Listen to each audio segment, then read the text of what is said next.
Alright, hello my lords and ladies, welcome back to another Shadowbringers playthrough. So, can I really call it Shadowbringers this time? Because we're going to be doing some crafting today. Nice chill crafting stream. My wrist is still hurting, so we're going to take a little bit of a... Let me get my thoughts together. A bit tired. Did not get a full sleep, but I was thinking like, oh, I should do role quests, but I'm like, wait a minute. I still have my Disciple of Hand and Land role quests that I need to do. At least some of them, right? I need to at least get some of them up. And then I need to get those up to 80. And then we can do the final job quests in like kind of one big giant sweep. So, but then I thought, oh, but if I'm going to do that, I need to complete my Stormblood job quest that I've been doing in between Eden raids. So we're going to sweep out these Stormblood Eden quests, and then we're going to go with Disciple of Hand and Land role quests, or maybe... yeah, maybe unlock some custom deliveries in the Ishgardian Restoration as well. So let's get the music back on. And let's begin our stream like we always do. A little bit of the gamble. So we have done Carpenter, we've done Black Smithing, and we've done Armor Smithing. So we're at Goldsmith.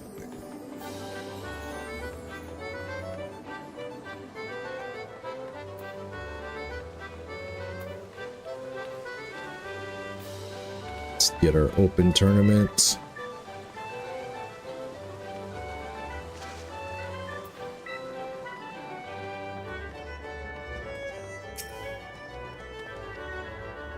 Oh yeah, thanks for they did work a lot. In fact, my wrist felt better yesterday than it does right now, but it's improving. I think I was underestimating just how bad my wrist was in pain. It's like, oh, it'll be better by tomorrow. It's like, yeah, it's better, but it's still very tender. What do we got? Reverse 3 open. Seems to be a common rule set. Why can't I get my same plus for my Ascension Fallen Ace?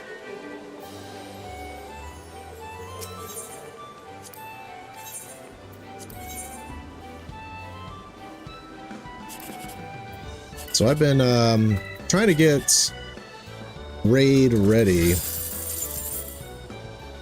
because in about a week's time my static has set a deadline for Eden Mine. And I realized that I need to get my eye level up. You know, you hit the end game and you buy tome gear, and you know, usually when I join a static for content, I usually equip, like, I don't actively look for a static until I feel like I've pretty much gotten all the gear that I need to get. Usually via tomestones, but this time I'm like kind of being rushed into it. So now I'm like, yes! I need to work on that. So I plan on doing mostly casting, mostly summoner for the first wing.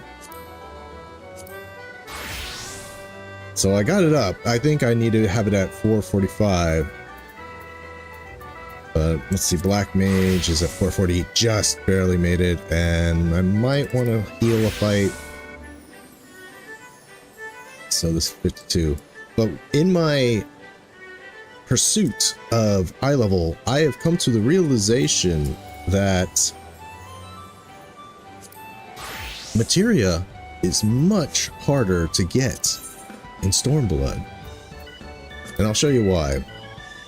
Part of another reason I want to go here is there's a blue quest I want to unlock. I was going to do it off stream, but I'm like, nah, all blue quests should be done on stream. Look at this. Painfully Ishgardian man. The fantastic Mr. Foe. The painfully Ishgardian man appears to be searching for a suitably decorous way to address you. Pardon the suddenness of my address, my lord. I should do more English. My lord, but would you perchance be familiar with one Chloe Aliapo? Undoubtedly, sir. I may have forgotten to turn to my copy of Wondrous Tales again. I'm gonna say that. It seems the wood I bear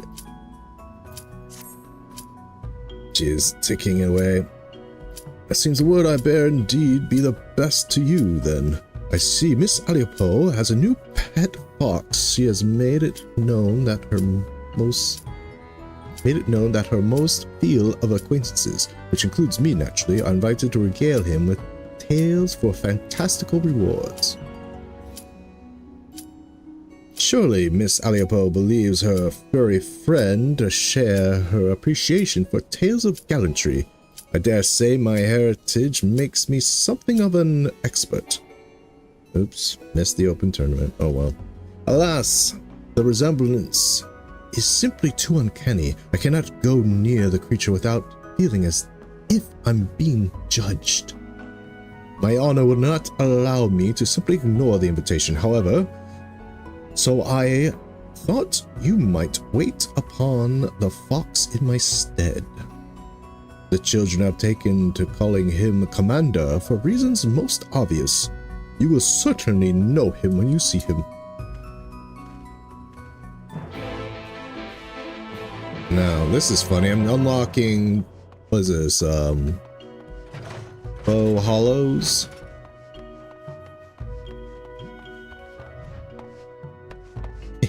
Look at this guy.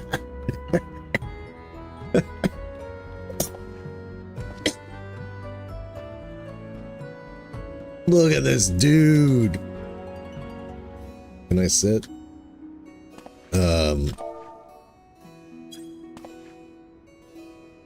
Look at this guy. What kind of fox is this? Like a Mongolian fox or something like that? I forget. I know this specific type of fox. It always has that fat face and those like lazy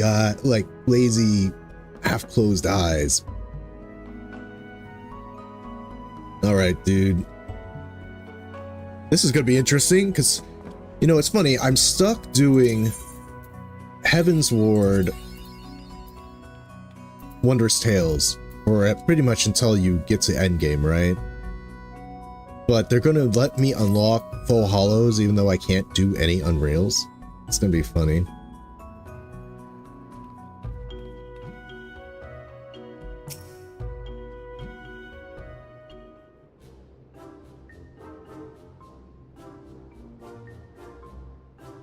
A small fox with an oddly haunting visage stands perched atop the counter.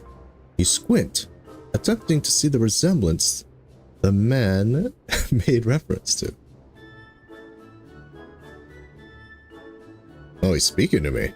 Oh, is he Aspis? Like the Far Eastern ones? If you continue to stare at me so, I'm going to institute a fee. Ah, it talks. Definitely the oddest thing I've encountered somehow. Amaric, what have they done to you? You're an Auspice then. I'm gonna say you're an Auspice then.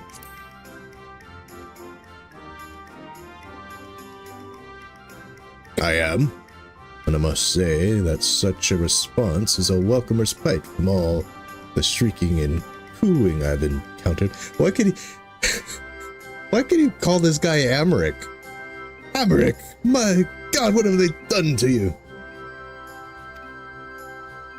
Let us speak of yourself. You appear to match the exhaustingly enthusiastic descriptions Chloe has given me of the adventurer tells her the most wonderful stories. You are indeed that adventurer? Nod. Then you are precisely the sort of person I set out to find. The sort with riveting tales to tell. I am surely in need of tales. Tales that inspire the mind. Tales that tear at the heart. Tales that grip the soul. For my tea parties, you understand.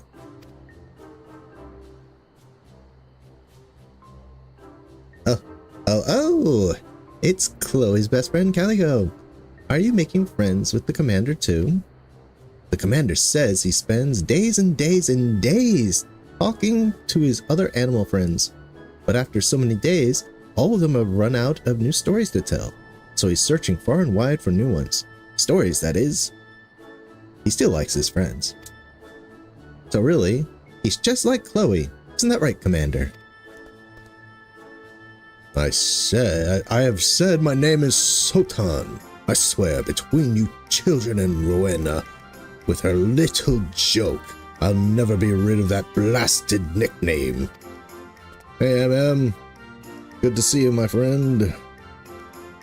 In any case, if I understand correctly, you have faced and bested all manner of fiends, including many gods of this land. Surely you have some tales worth my time, or ideas of which to spin them, at least. If you can weave me a tale most fantastical, I will grant you access to the Faux Hollows, a whimsical adventure unto itself. Or strictly speaking, a game of chance that I designed. Regardless, make good use of your cunning and luck, and I will conjure you faux leaves as tokens of my esteem. As you have doubtlessly guessed, a sufficiency of leaves can be traded for other, less ephemeral incentives. I believe that's the long and short of it, as the youths say. But don't get ahead of yourself. As I said, no ordinary story will do. I require tales to excite even those who are sung of in tales. So I expect you'll need to exercise your imagination to a certain degree. My guests care not about the authenticity of their entertainment, so dispense with the truth as you will. Just make sure to tell your stories whilst they are still fresh in your mind. Embellishment is one thing, but continuity errors are quite another.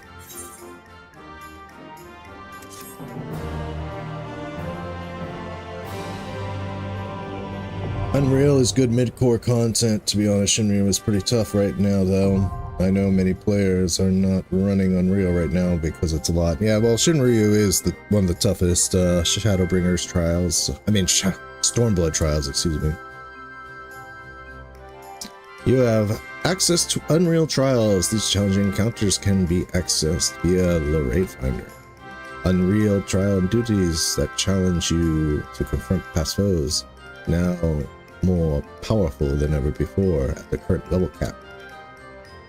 Available Unreal trials will change with the release of each major patch. Once per week, you may spend the speak to the Faux Commander after completing an Unreal trial for a chance to play Faux Hollows. The availability of Faux Hollows can be confirmed at any time via the Raid Finder by viewing the details of any Unreal trial. Completion of Unreal trials is available for Faux Hollows will reset every Tuesday at 4 a.m. For further details, please speak to the Faux Commander once more. May imagination carry you beyond mortal deeds. Don't you look at me like that. So you'll give me at level 80 access to Faux Hollows, but at level 80 you won't give me updated Wondrous Tales. I have to do Heaven's Word content to complete Wondrous Tales forever, pretty much, until I get to current cap, which will be extended in January. So if you want to do Wondrous Tales, which is a good leveling method because it gives you half a level every week, it's a huge chunk of experience, you have to do Heavensward content from level 60 to 110. Madness. Madness. People complain about, oh, why is Crystal Tower always in it? Why is Crystal Tower? Well, for one thing, there's always a Crystal Tower raid in Wondrous Tales for anyone below level cap. So you're going to get Crystal Tower. I mean, at least I can solo these, but God, I'd rather have a mix of content. Okay, I'm gonna go back and get an open tournament going, and then we're gonna do goldsmithing.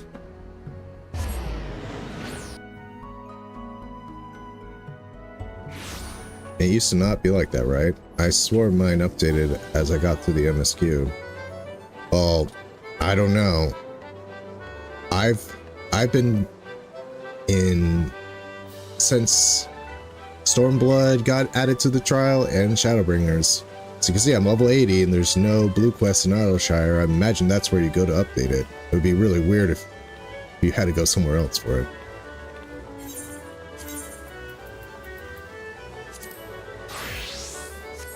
Oh, there's another reason I went to Autoshire. I was talking about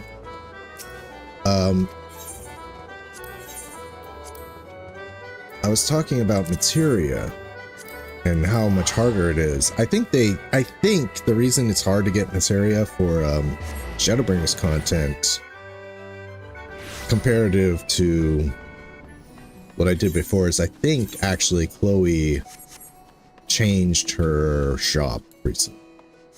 And for some reason, bronze gifts, the clusters you could get, I am dead certain that there was more, like a whole slew of cracked cracked crystals that you can trade for materia.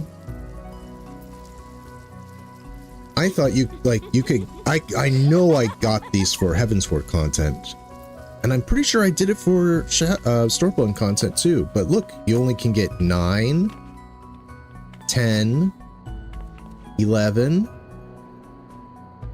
and 12. Like, I know I got grade 7 materia from, cracked crystals from Chloe before, using bronze certificates. It's not in the silver either. They don't have any. Oh wait, maybe there is. But no, but they're even higher. They're 12 and 11.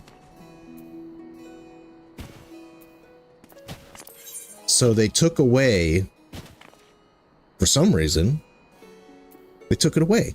So I'm having a bit of a struggle session here to get grade 8 materia. So far, the best way I've been getting materia has been through the pixies. 6 Fey Fancies give you one grade 8 materia. I've also been... Maybe today will be the day. NPCs aren't too bad. Yeah, it's open tournament's it's very low risk. It's just, you shouldn't worry about it. It's just for fun. It's chance. It's chance along with skill, Hopefully you get good cards, and if you don't, whatever. I've gone through treasure dungeons. Oh, by the way, I can now paint it black. new emote unlocked. I got spent some of my Google tomes to get those ostensibly special Time War maps and trying to get materia that way.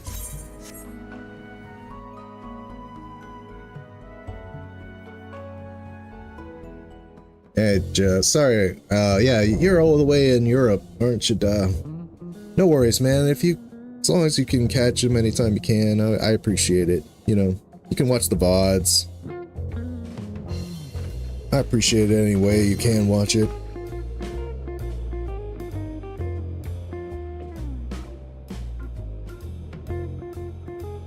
So, yeah, I've been running the last 3 dungeons, Emerald, Twining, and the Academia Anidar, to try to get materia that way, but the only guaranteed materia is, oh, I don't know. I think the only guaranteed materials you get are level 7, which are the trash. Okay, we're gonna go with that. What is this? I don't even know. Click that just to figure it out. So Amaja. What do they recommend? Oh, I picked what they recommended, except for going to Porksy. Yeah. But I did a bunch of treasure dungeons. I only got the equivalent of 3 materia. The Anidar, you know, the dungeons were giving me less than I had hoped. I'm actually now combining level 7 materia in the hope with Mutamix, you know, the materia alchemy thing where you combine them together to create one new one, in hopes that 5 7s will create an 8. And it worked one time, but it's never the one I want. Yeah, we'll just use this.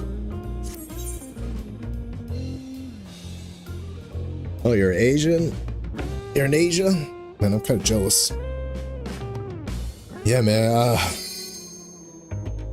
Japan is the world of tomorrow, you know. It's literally like 12 hours ahead. That's where this expression I use, the world of tomorrow, actually referring to Japan. That's reverse, remember, it's reverse. Smart man, I will reverse your...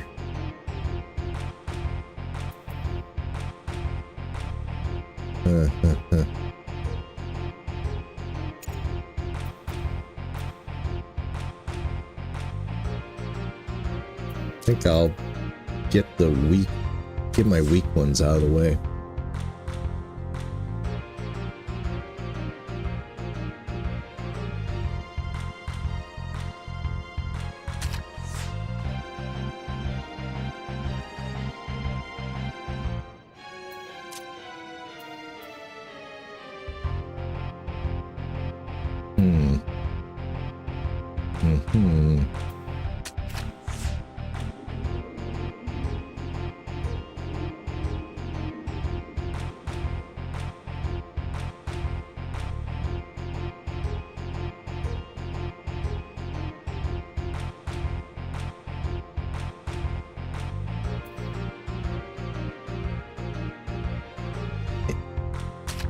Sometimes think Japan is true though. Yeah. Okay, I'm gonna go. You know.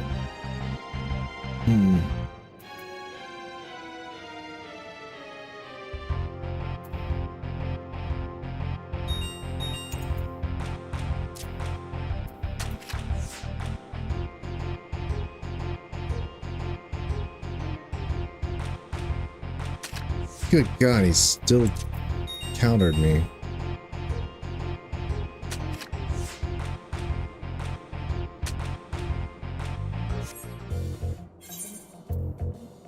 Yeah, always in 3s. 10,000 gil. Now, I'll be honest. I've done some research on how to find materia. It seems that the best method is probably hunts. But hunts, as far as I understand, I've kind of reached a new level of hunts. Like, there are no real hunt trains for Stormblood and below content, but there is for Endwalker and the Shadowbringers and Dawn Trail. They're kind of all linked together. They form hunt train. So I'm kind of a little bit intimidated to join a hunt train because I can only do Endwalker hunts. Or not Endwalker, jeez. I can only do Stormblood hunts. You can tell I'm tired, right? Oh, do I have a 4? Oh my god. He completely countered me.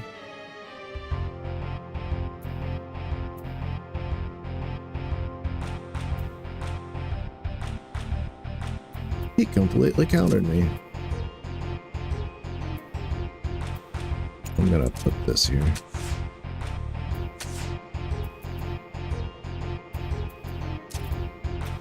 But not only do hunts drop cracked clusters, which you can trade for materia, but you can use sacks of nuts to get it.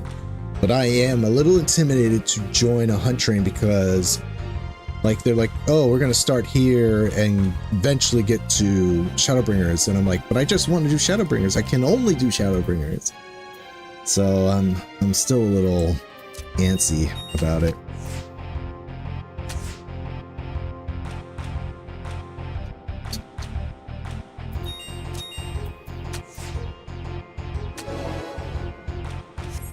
Yeah, we can do hunts it's just that, you know, like usually the hunts for we can do hunts, but for the trains, you know, I can't fight A rank hunts on my own.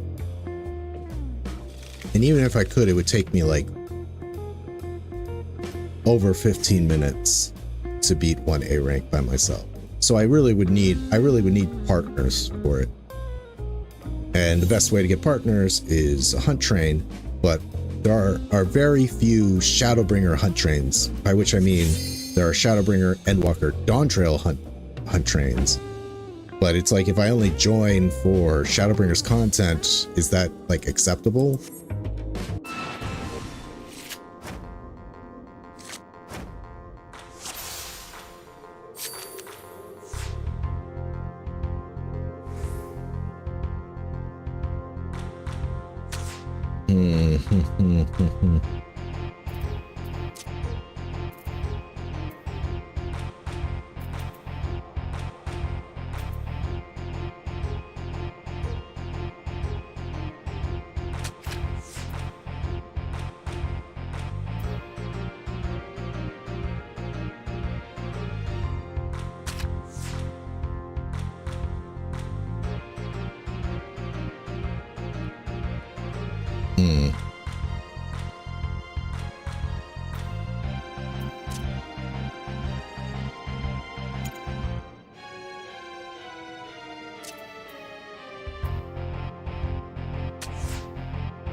That's kind of risky to use my best card right off the bat, but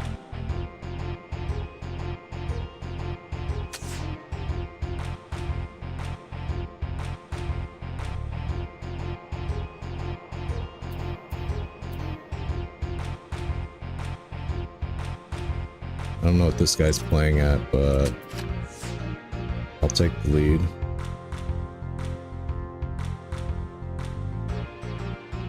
I'll be a Huckleberry.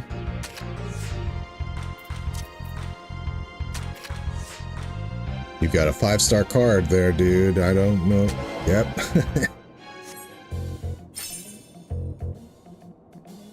Let's see. First says, yeah, you don't have an obligation. It's like a cute ball destiny run. Drop in and leave as you go. They want accommodating. They want to be as accommodating. Will slow down if people kill things too fast. I also made a new character. Oh, Dawes says, I made a new character on free trial. Middle blonde girl who's fresh out of college academia. Like, which, is she Charlian or is she Ishgardian? Because both have their academia focuses.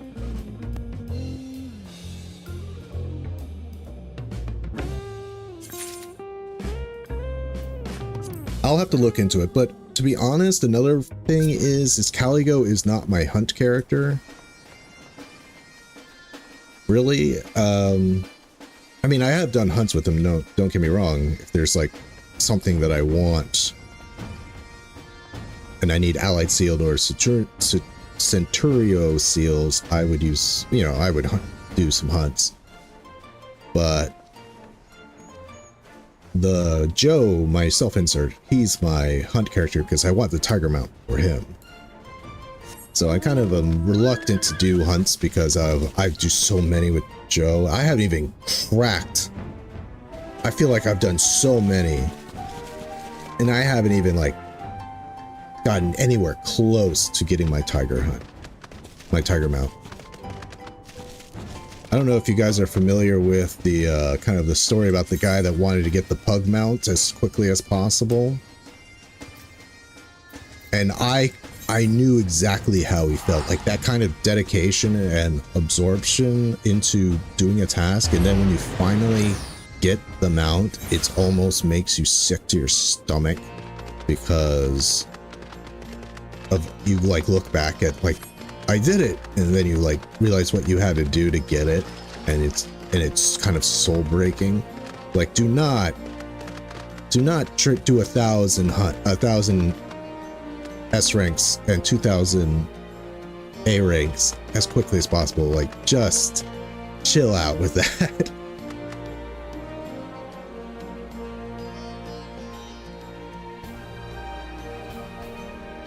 A guy lost like his relationships.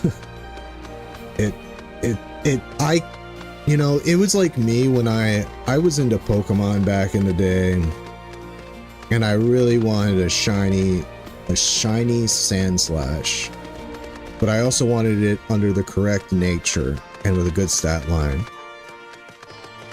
And to get a shiny Sunslash, you need to put in like you had like, you know, your DS, and you had to put in a Game Boy Advance cartridge into your DS to unlock the ability to get Sandslash, but Sandslash was only in sandstorms, which made shiny hunting very difficult because not only do you have to look at the grass, but you have to look at it through a sand filter. And I finally got the Sandslash I wanted. Like, I caught like 3 or 4, and then I was like, I never played the game again. I was like, I'm done. I was so kind of disgusted with my behavior of what I did to get that Sandslash that I just put the game down and said, I'm not playing this anymore.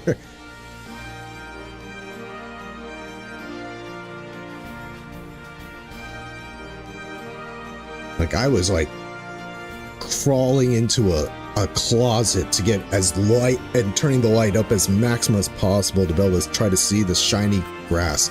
It was so... If you're not familiar with shiny hunting in Pokemon, basically you have to do like a constant chain with a certain amount of steps, and it's not 100 foolproof, and eventually shiny grass will appear. But I had to do it with in a sandstorm. So really hard to see the grass. It was terrible. I am ashamed of myself.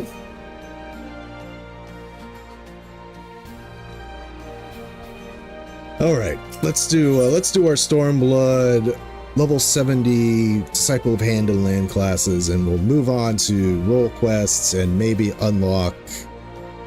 Hopefully unlock some custom deliveries in the Ishgardian Restoration. So let's go. We have to make a little orchestrion for Nanamo. Emelov has a message for you from your apprentices.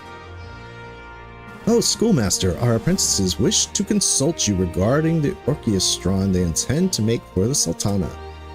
You'll find them over by Chakra Falls, their favorite place to convene when they have something to hide. And while you are there, could you please tell them that they are needed at the workshop? As it happens, they have other tasks requiring their attention. Let's get a new minion out. What's the minion for today? Forgiven. something or other.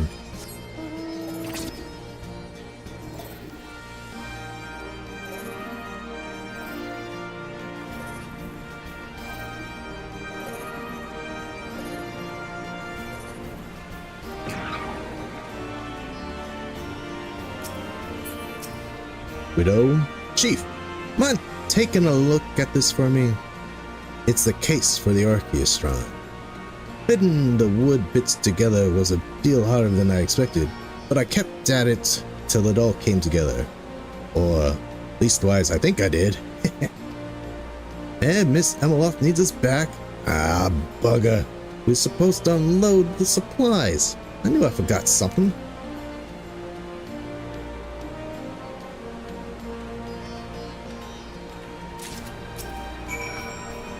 Ah, Schoolmaster Morningstar.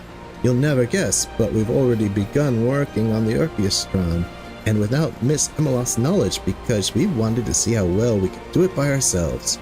Like before, we divided up the task between the three of us, and I am in charge of the cylinder.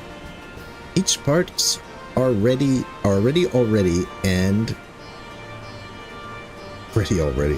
all that remains is to join them together. Oh, and also apply the finishing touches and affix the gemstones.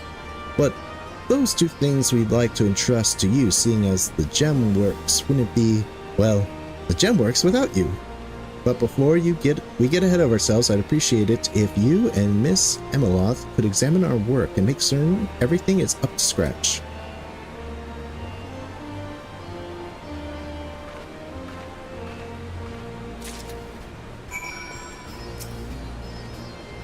So, we've been working on the orchestrion in secret.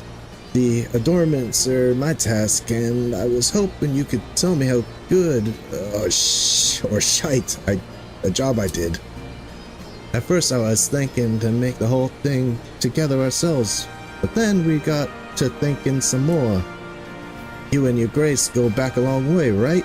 Well, it seems to us the tributes will be all the more special if you was to handle the finishing touches. I touched the gemstones and all that. I feel like I should give these guys like a newsy New York accent. You know, likewise, you know, doing a little bit, the gem works yourself, boss. I'm leading towards Ishgardian one. Definitely going to be a scholar, fish out of water, Kosanuba personally.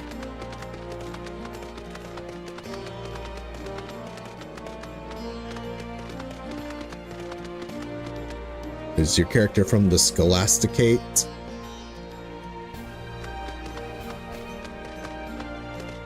Are they a new Ishgard Hellenic faith scholar, or are they like a historical scholar? Or are they a firebrand, old school Hellenic scholar? That would be kind of cool. Emeloff. Gotcha. Another gathering at the waterfall. I say, what an insipid idea do they have this time? You've spoken with our apprentices, so what manner of mischief has been keeping them up late at night? Gotcha. Kepika's orchestrion cylinder and orchestrion's beating heart, where the music is made. Widow's orchestron box and orchestron out her case, crafted from fine lumber, and Howl's orchestron ornamentation. An orchestron's ornamental trimmings, inlaid with beautiful gemstones.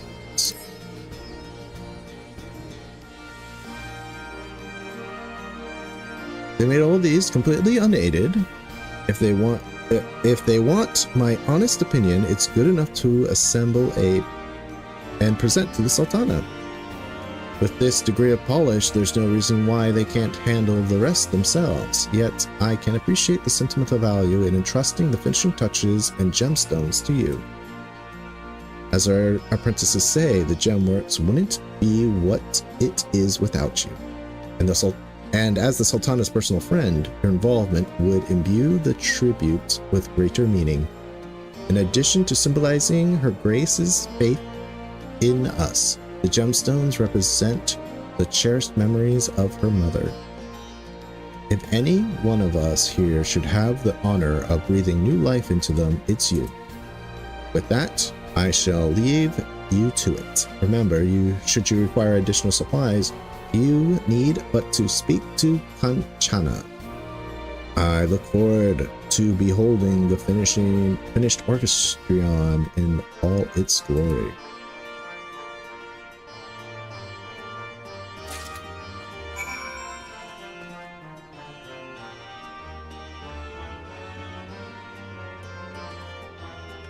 Marcel from Dungeon Meshi is my biggest inspiration. I have not seen Dungeon Meshi yet.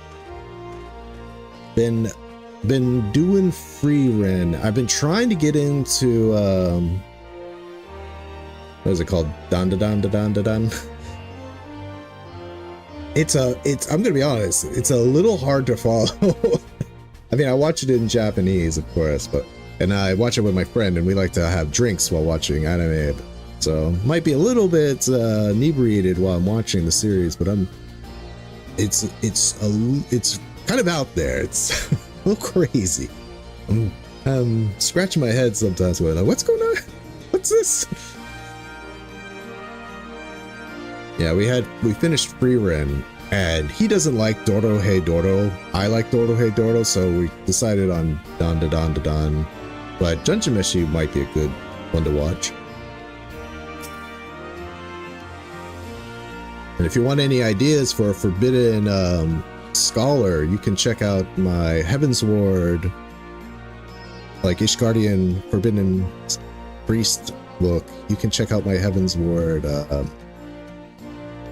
glam video. I actually have a very similar, kind of like a nun outfit. Who's a summoner, does forbidden magics, but still belongs to the Holy See. Anyway, Hal, what do you have to say before I move on? You'll fix the gemstones for us? Yes, our orchestrion's gonna be perfect. We're proud of what we did together, but we're glad it's you that does the finishing touches. I can't wait to see how the orchestrion will look when you've worked your magic on it. Probably say something even before I accept this part of the quest, but oh well. Click. Synthesize. This will be no problem for me.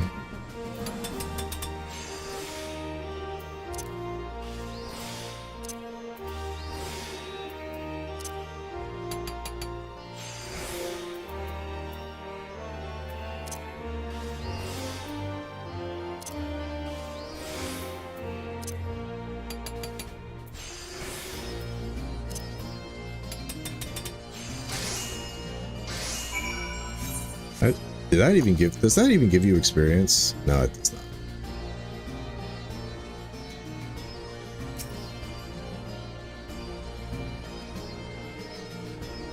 Is it ready?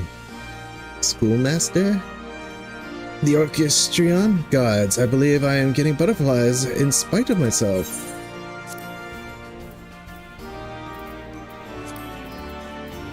Let's see. An elegant and compact orchestrion custom made by Brown Gemworks as a tribute to the Sultana.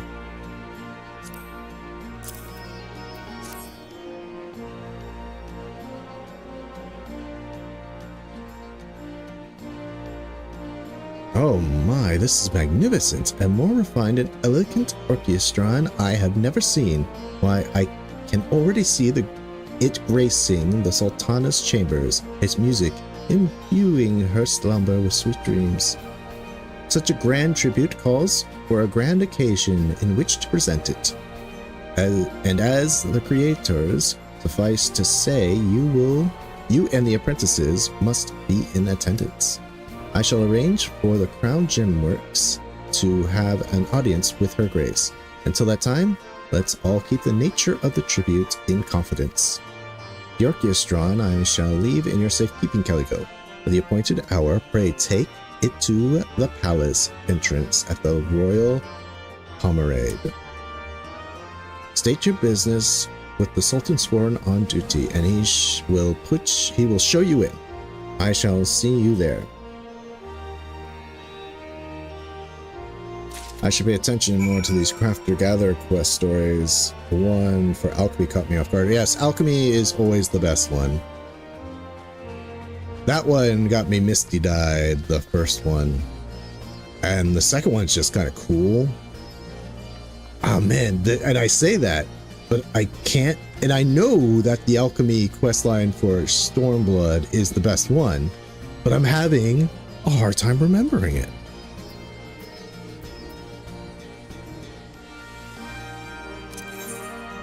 Like, I remember all these ones. Why can't I remember the alchemy one?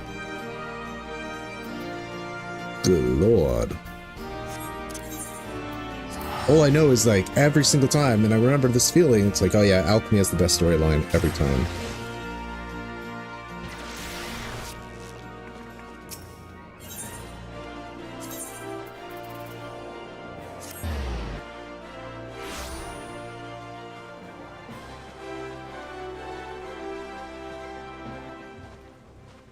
Bit late, but I looked up and it looks like Balmung hunt trains aren't being run, so you need to world hop. Also paying attention when they're happening. I've never been on a hunt train before, so you know why they're not being run?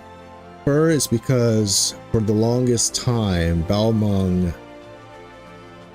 was impossible to get on. So hunts wouldn't, you know, people couldn't world transfer over to it. I wonder if that's changed, but that's the benefit of having, that is the benefit of having Balmung as your homeworld, is you can always have access to it. Bartholomew, you old so-and-so.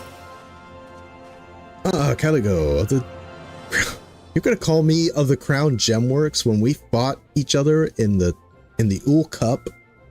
It's just like, Caligo, you master swordsman, you gladiator extraordinaire, not Caligo of the Crown Gemworks. We know each other better than this, Bartholomew.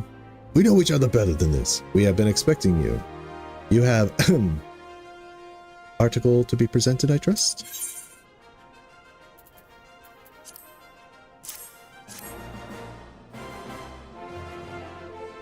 Alchemy is good. I also enjoyed the Carpenter story. Carpenter one, it kind of gets a little frustrating because you're like, why are you two so mad at each other? We're not mad, we're just both embarrassed to talk to each other. It's like, come on. Very good. Lest you wonder, your colleagues have already arrived. I shall take you to join them.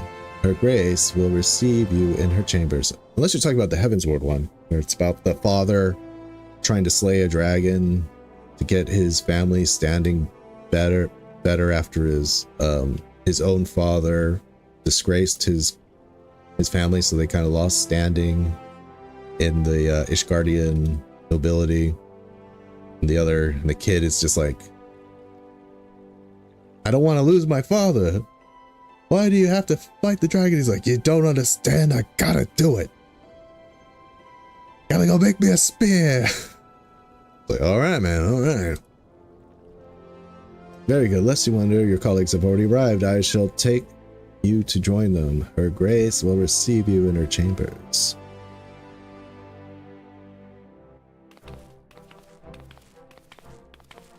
Serendipity's here. Where's Gigi? Gigi's the best. If you watched my Lalafell playthrough, man, I love Gigi.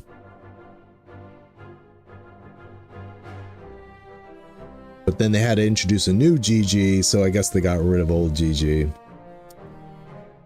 Be at ease, my friends. I'm informed that you are come with a gift.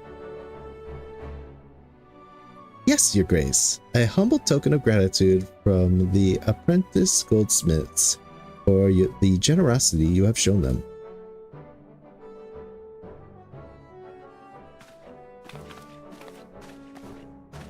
presento desu.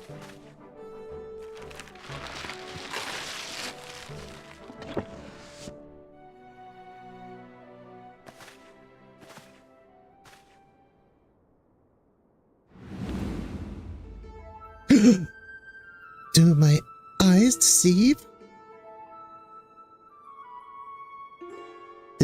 Does it not please you, Your Grace?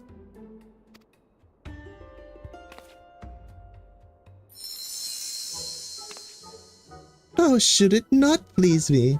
'Tis the very thing I desired, yet was redesigned, but was resigned, excuse me, never to find.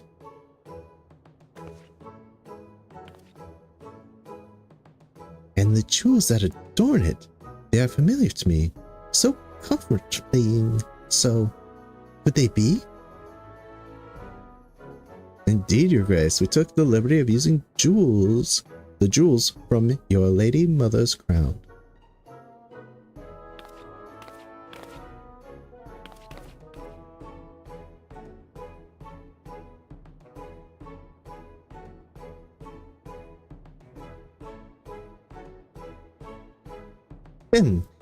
May I try it? Not would please us more, Your Grace. Play the Sultana's Dreams, the night theme for Ul'dah. She's playing the night theme. She's playing Sultana's Dreams. I called that.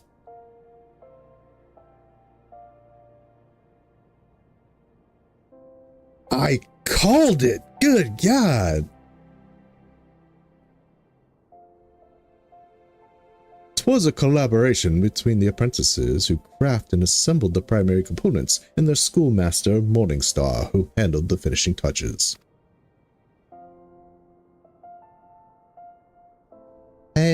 I gave the crown willingly, expecting naught in return, yet here it is returned to me and reborn in magnificent form. I am grateful beyond words, not only for this gift, but also what it represents.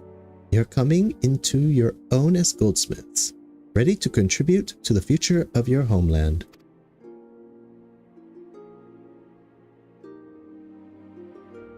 From the first, I had every faith in you, Caligo. I had every faith in you, Caligo. But even so, I dared not hope that this day would come so soon. From the bottom of my heart, I thank you.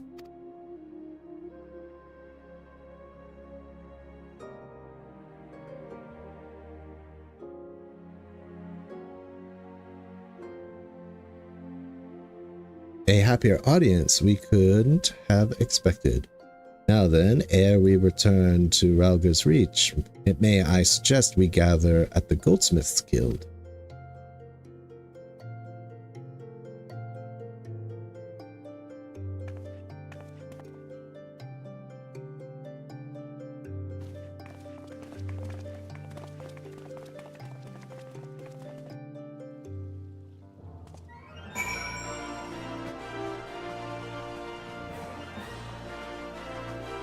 Animo is definitely up there with the W Lalas, with Pippin and Totaro. I'm trying to think of who my favorite Lalas are. I kind of like Gege Ruju, even though he's a swindler. He's got personality. Wawalago. Wawalago's pretty cool.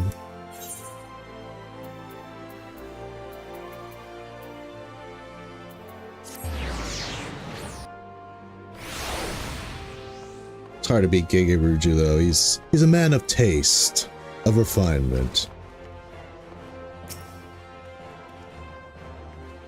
I'm so happy that Her Grace was happy, and we have you to thank for making that happen, Schoolmaster. Whew! Felt myself turning red as a beet back there. Ain't used to such high praise, but I reckon I can grow to like it. Damn! That was a near thing. Got fishy when Wilda wouldn't put a snowman's It got fishy when Wilda wouldn't put on a snowman suit on, so I took mine right off for the audience.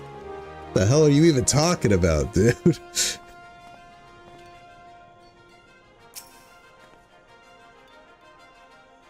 You set out to repay the Sultana, and you have exceeded in the grandest fashion. I'm truly happy for you. Master Marcel had beheld the orchestrion for the first time, and was deeply impressed. He makes his way here, even as you speak, doubtless with words of praise. Though, if I may add, when he called, he sounded uncharacteristically flustered. Oh yeah, Papa Limo. Papa Limo, Papa Sean. Papa Sean's pretty cool. I just like saying Papa Sean, to be honest. Papa Sean's not that in-depth of a character. We have a situation on our hands. Oh dear, what could this be about? Please be GG. Please be GG.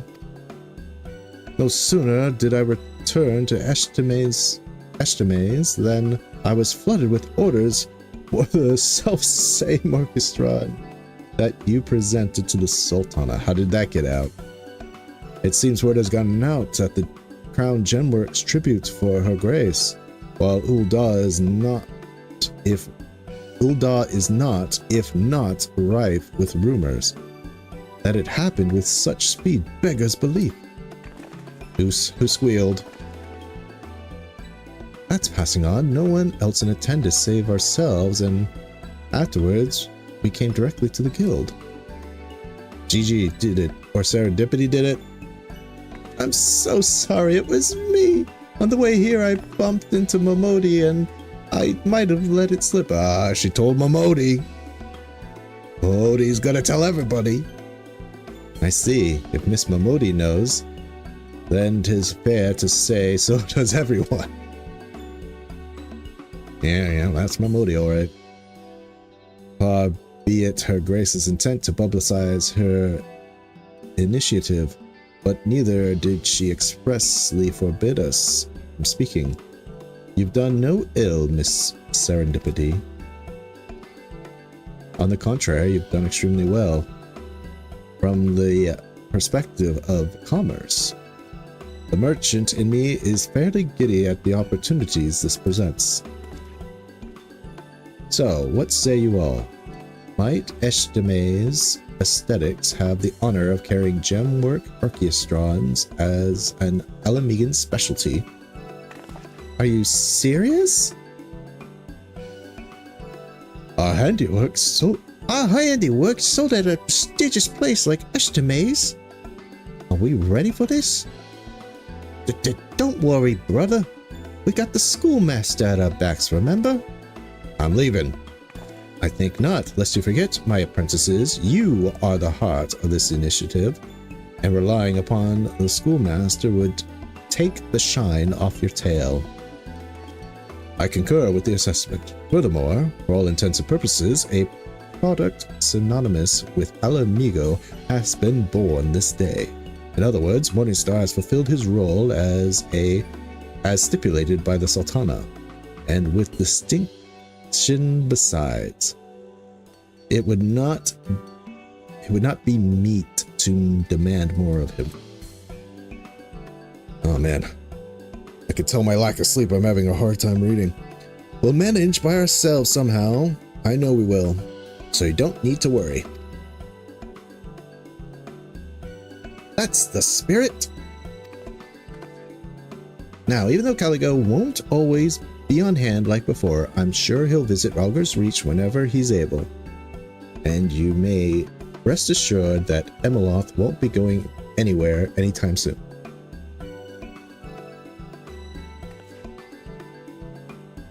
Near or far, you'll always be our schoolmaster, Schoolmaster Morningstar, and we'll always be waiting for you.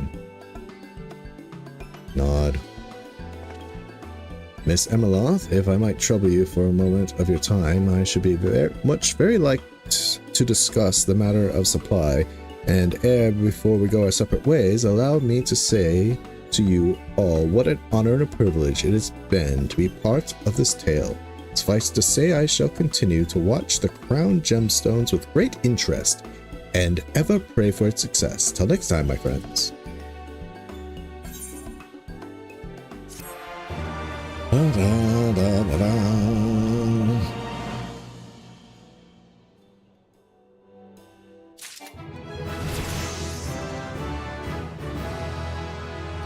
Oh, I actually got a new ability. Should be over here somewhere.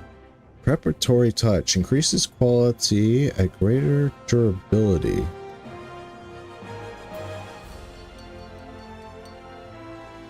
Increases inner quiet sack by 1.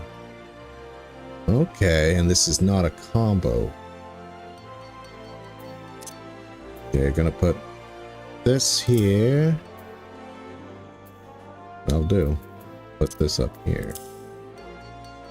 My crafting hotbars are always a mess, but I always click them. I never do numbers, so it doesn't really matter to me too much. Okay, I could see that being of use sometimes. Okay. Alright. Next. Netherworking. Netherworking has been one of the better quests in Stormblood, if I do say so myself. For those of you who don't know, allow me to catch you up. Basically, a naturalist has come to Gridania and wants to display animals, taxidermy to be precise, to show appreciation for animals. And as you can imagine, that seems slightly contradictory because, you know, you are skinning an animal to then display it and then to kind of spread appreciation and awareness of wildlife. So we have a tracker. We basically are only culling weak animals and, you know, kind of ones that are close to death's door or already dead. We got a Dahmel. It was very old, and basically there's like a kid who kind of does the tracking and the skinning, and I'm the one. He does the skinning and I do the fashioning. So he skins the animals and I basically turn them into stuff. So we got a Dahmel. It was an old Dahmel in the Sea of Clouds, and we taxidermied and made a display for it. We found a dead black bear, and unfortunately it was so tattered that we couldn't make a display of the bear because the pelt was too worn. The bear suffered a gruesome death, kind of. But we made these gloves for him and out of them to kind of show appreciation. But as you can see, the Dahmel display is no longer here. That is because, as I said, the slight contradiction of displaying an animal's skin pelt for to inspire appreciation did not sit well with some Gridanians who viewed it as a vulgar display. And now the Dahmel that we made has gone missing. Even though we're trying to do ethical taxidermy. And also, you know, it's like by doing ethical taxidermy, we're trying to like spread awareness that these animals' lives are precious and some of them are endangered. So, but you can tell, you know, to a Gridanian who isn't completely familiar with what we're trying to accomplish, it seems like we're killing animals just to display their corpses, you know, which was very vulgar and offensive to them. So somebody stole the Dahmel, and that is where we left this quest. I still can't believe they took it after all our hard work. I guess I shouldn't say they stole it, as more like Britannia officially, they through official means took it away. So here we are, true to life. And this woman is quite the amusing character. She refers to us by numbers. She's very strict and goes through apparently a bunch of assistants very quickly, very demanding. But, you know, kind of like that woman, you know, that's very demanding, but tries to get a job well done. I have exhausted every resource at my disposal, but I could find neither hide nor hair of the Domhill mount. I hoped it would not come to this, but we have no choice but to fashion a new mount. As a precautionary measure, I have already decided our next specimen, the majestic Gagana. Those Gagana birds of Girabanya? I never realized they were endangered. I do not speak of the common Gagana. What we seek is the three-feathered Gagana. They're quite rare and sought for use in fine goods. Their population has dropped markedly over the years. Unfortunately, this means I must once again put you two in harm's way. If it means having a mount for the exhibition, then we at least have to try. Gaganas live in the fringes, right? I'll go to Castrum Oriens and see if anyone knows where to find them. See you there, Caligo. So yeah, we're kind of doing endangered species. Again, the irony of it, right? But we're doing it ethically. Finding ones that are close to death or have died and using them. I will see to the preparations for our next exhibition. You go ahead to Girabanya. Number 71 should be waiting for you. See, she refers to us by numbers. She's gone. That's her 71st assistant. Castrum Oriens. Man, I can't believe I don't remember the alchemy quest. Maybe it'll refresh my memory when I see the NPCs. Enion. I'm afraid we have a problem, Caligo. I've spoken with everyone who would care to listen, but no one has seen a three-feathered Gagana here in quite some time. It is as Miss Aluene said, the plumage of the three-feathered Gagana is, or rather was, highly sought for Girabanya finery. Before the calamity, when Dalmud slowly began its descent, they say the public grew panicked. Believing the world might come to an end, people began squandering their money on things they normally couldn't afford. Clothing made of three-feathered Gagana was desired above all. Demand declined after the calamity, but it was too late. They never recovered from the overhunting. Miss Atelone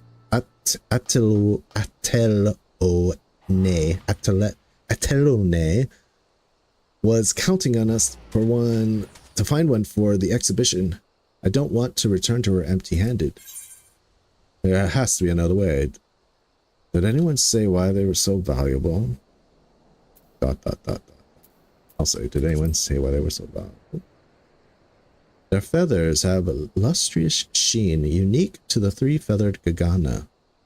Or that is, I bet most people couldn't tell the difference between... Wait, that's it! While it is true the three-feathered Gagana was valued for the sheen of its feathers, the greater distinction between it and other Gagana lies in the distribution of the feathers on its body. Do you think if we found a normal Gagana, you could change the arrangement of its feathers? It will be difficult with only books for reference, but I am certain a leather worker of your caliber can do it. Then there's still hope for the exhibition. Miss Atelone was lucky to find a leather worker like you to help us. But if we're going to make a convincing mount, we need a good mannequin. I've never seen a Gagana in person before. Let's see if we can find some. I've heard the nest around Jala. Jala.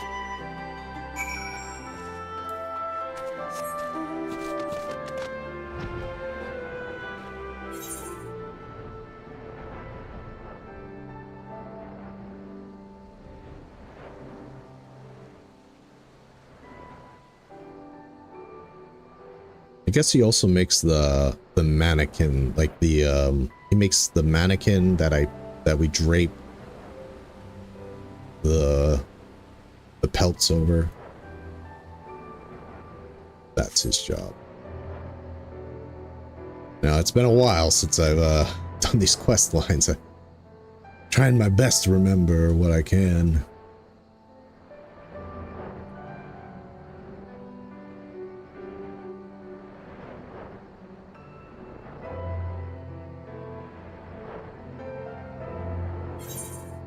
I should have teleported to the peering stones.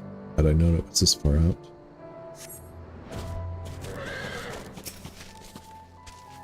I never realized the Gagana was such a beautiful and majestic bird.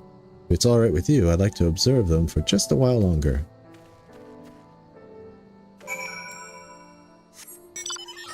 Freaking dangerous, dude. Look at these.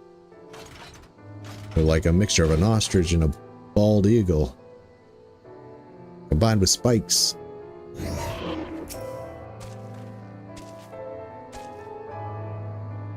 I think I'm ready to head back. Our Gagana mount is going to be great.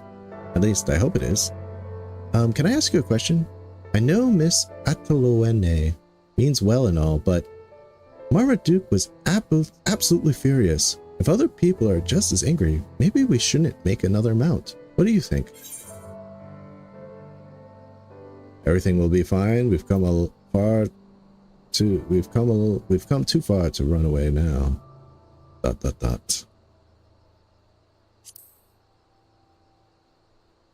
You're right. It's true we have had a few setbacks, but Miss Ataloene is counting on us. If I'm going to be a real taxidermist someday, I have to do everything I can to make this one perfect. Let's head back to Gridania. She'll want to know what we have planned.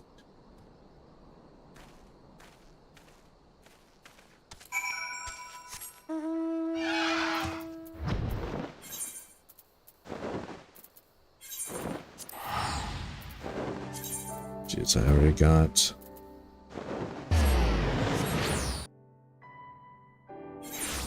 my poor inventory.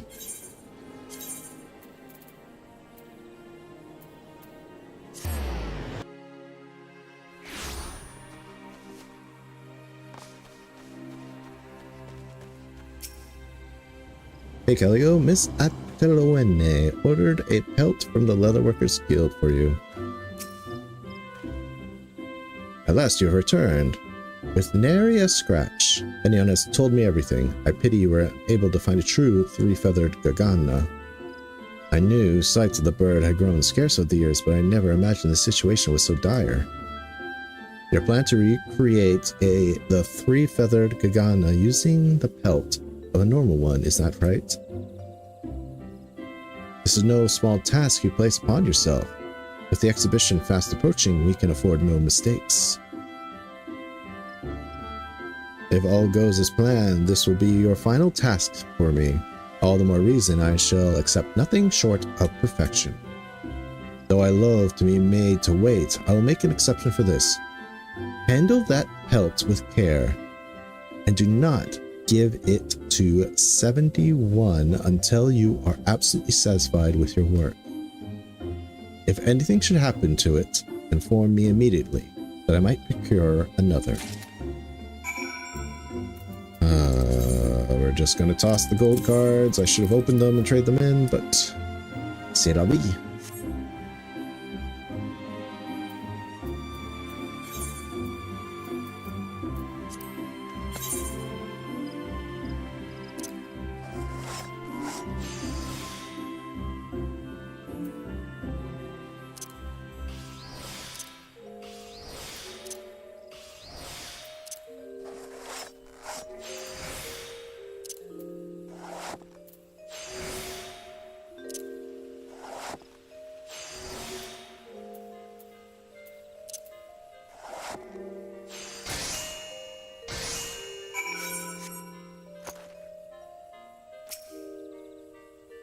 Have you finished yet? I know this Gagana is going to look great. Gagana hide, expertly trimmed and prepared for stuffing.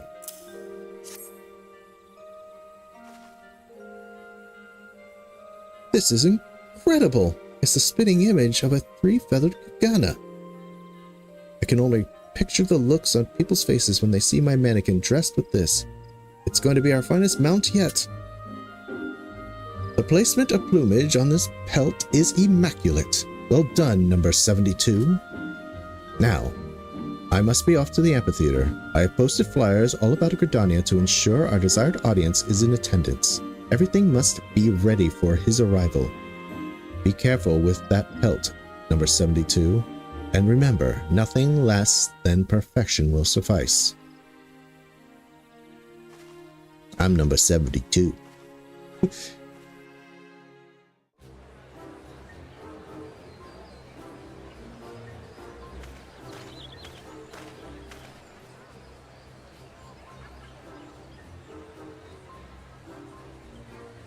Giva. I didn't know that Giva was married and had kids until Starlight Festival. I was hoping people would be excited to see our mount up there, but they actually seemed kind of mad. We worked so hard on it though. I'm sure Miss Ataloene can make them understand.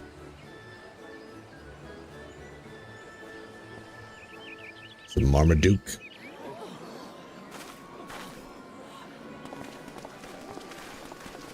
Yeah, this guy, he's the one who really didn't like what we did. Just when I thought Gridania had reclaimed some modicum of decency, you will suspend this farce of an exhibition at once.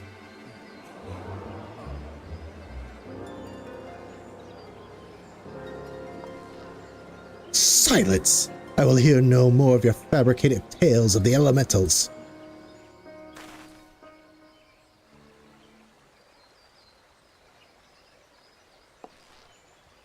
Our work is not a mockery of these animals, it's a tribute to their majesty. If you would cease your blustering for only a moment, I will explain to you, and the good people here in attendance, why. Ahem.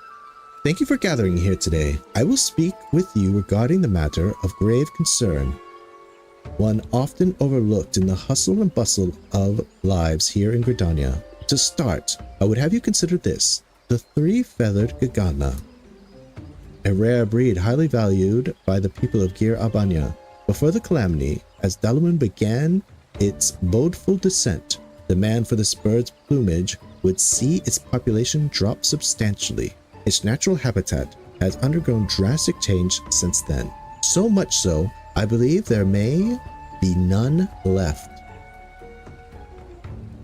The Damel, which once stood outside the Leatherworkers Guild, represented a species that also struggled with a declining population. As the environment continues to undergo radical changes, these innocent creatures and countless others will be pushed to the brink of extinction. We obviously cannot bend the laws of nature to return the world to what it once was, but we can still do our part to preserve their homes and what few of them remain. We must also show restraint in our hunting lest their peers become endangered as well. Take for example this jacket crafted from the Damil hide. Demand for its leather has grown notably of late. What do you suppose will happen as more hunters are drawn to the Sea of Clouds? Hey Ruby, good to see you. Seeing only the products born of their hides is far too easy to forget the sacrifice of these animals.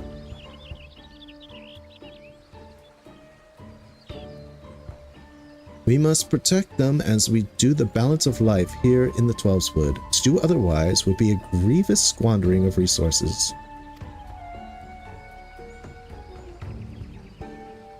You're one to talk. What of this display other than a waste of skin? You claim it has an educational purpose, but one could simply read a book.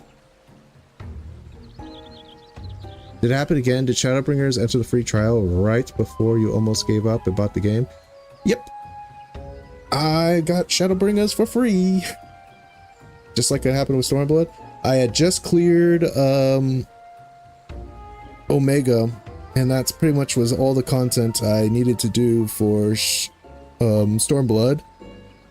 Completed Omega Mine, and yeah, then I was like, but I had a feeling that FanFest was going to include Shadowbringers for the free trial, so I held off. I was going to say, let's just wait until the free trial, until the FanFest happens. Yep, I got Shadowbringers for free, but I think this will be the last free expansion I have. I probably go into Endwalker as a full sub.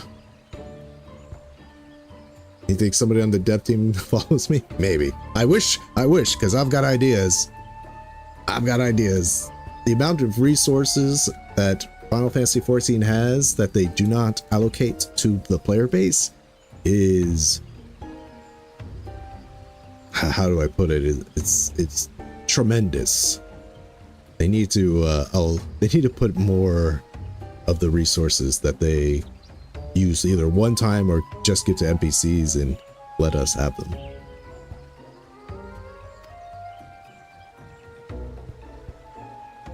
Anyway, back here. And you have read such a book? I should hope you have, and that you are highly knowledgeable as a result, given that you are wearing clothing made from their hides.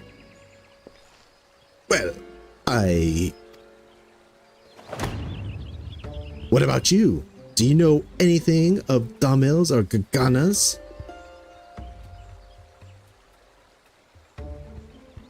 These people have the right to know what is happening in the world outside of Gridania. I know the cost of the goods they would otherwise take for granted.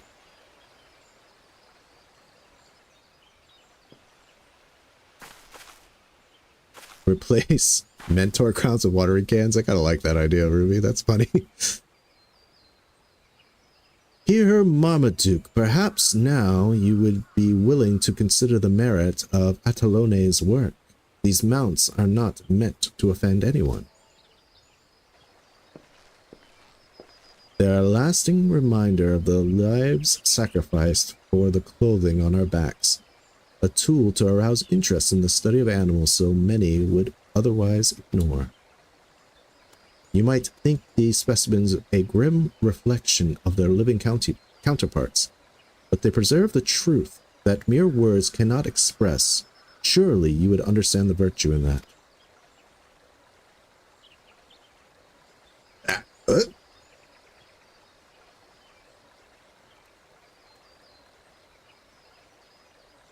More than you realize.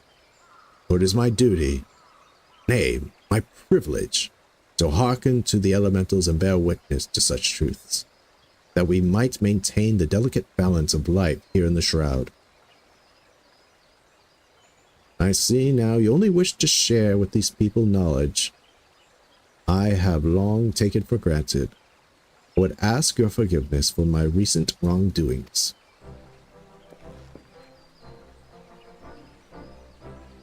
We got through to him. The Twellswood suffered greatly in the calamity in the years since. It has only grown weaker. The sight of your mounts was more than I could bear. But I thought the sacrifice of these few, countless more may be saved. If your creations serve to bring these good people wisdom and instill in them a greater respect for the blessed creatures of this land, then I will condemn them no longer. Then I will carry on, for it is my duty to illuminate the dark with the light of knowledge.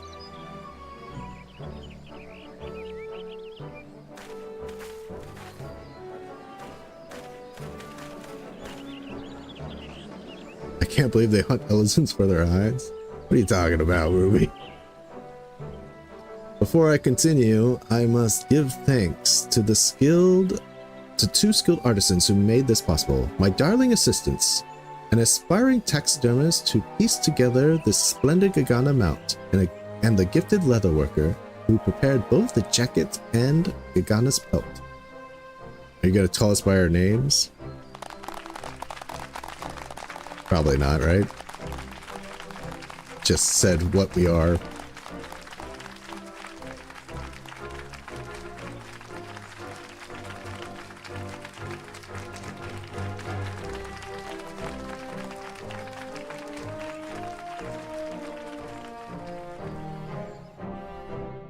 Oh, Domels, I get up.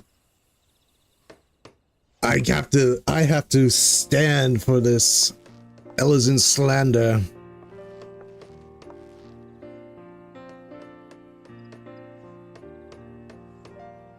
It's been far too long since I lectured before an audience so large. I hope I didn't bore them. You were perfect, Miss Atalane.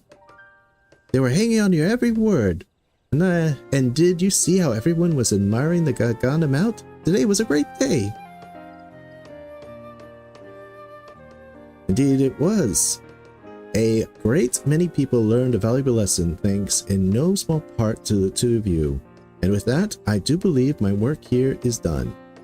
Enion, Caligo, you have my serious thanks. She called us by our names. We're not 71 and 72 anymore.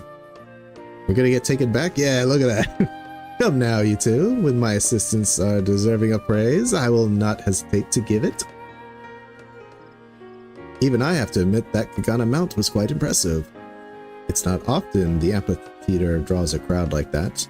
Between that and the lecture, I'd say the expedition was a resounding success.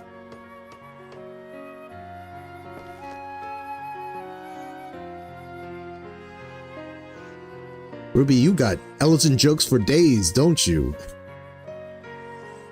Can the Ellison raise the dead because they're necromancers? Good lord. Thanks for the compliment, but building the mannequin was the easy part. Caligo's the one who made the incredible cape to dress it. He's been like a big brother looking out for me every step of the way.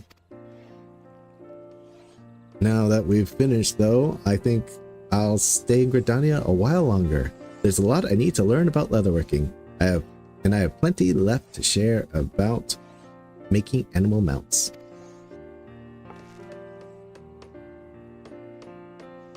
You know what the Canadian cat boy asked before leaving the full company house? Where's is Makote? You're killing me over here, Ruby. You're killing me. Well, well, looks like we have a new recruit. Don't think I'll go easy on you just because you're a friend of Caligo's either. Rather the contrary. Wait, you're the guildmaster? I thought you were just a friend of his. I admit I was doubtful of your abilities as a leatherworker, but I am grateful to have been proven wrong. Thanks to you, we have touched the hearts and minds of a good many people here in Gridania. But this is only the beginning. When I publish the results of our work here, all corners of the realm shall know the great naturalist Atalone. Indeed, the shining star that is my career has only begun to shine. What is with like Ellison females and being naturalists and like crazy demanding naturalists? Did I not tell you, long after I finished my lecture at the amphitheater, reservations for the next publication of New Eorzea Geographic began to pour in. What's more, here Marmaduke plans to speak with the Elder Seedseer to have my publication instated as a reference work for the Seedseers Council.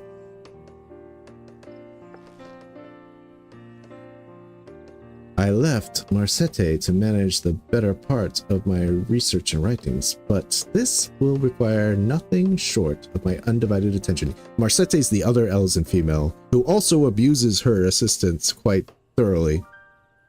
If you know her, she's actually referred to a lot in some, like, mount things, you know, about wildlife. She's a naturalist. if you want the baby mole, the mini mole, excuse me, the mini mole minion, you have to do quest lines with her. And she puts that poor little mole through the ringer.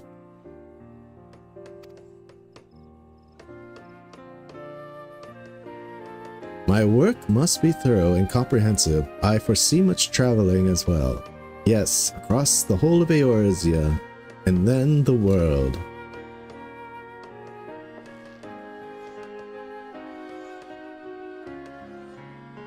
Perhaps we'll meet again on a distant shore. Should that day come, I would be honored to receive your assistance once more.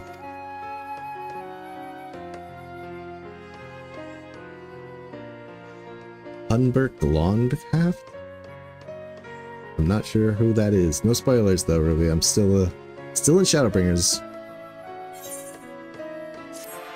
Alright. Weatherworking is done.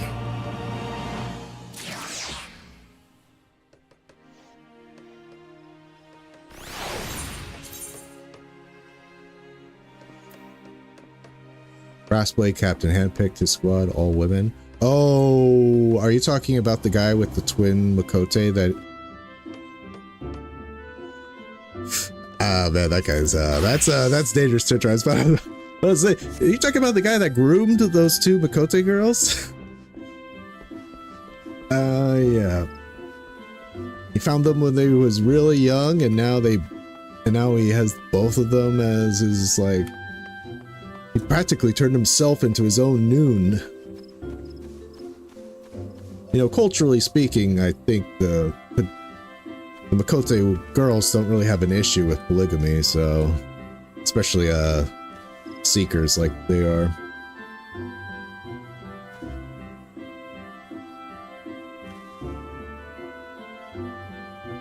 You have to do the post-movie quest line.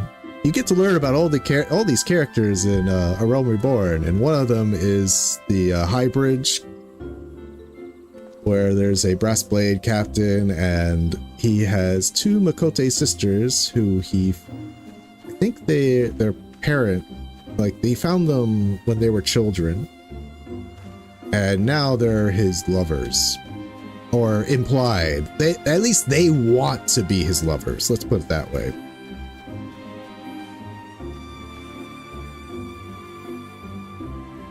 I feel like that's a reason why the quest line, if failed, leads to kidnapping of all the NPCs, yeah.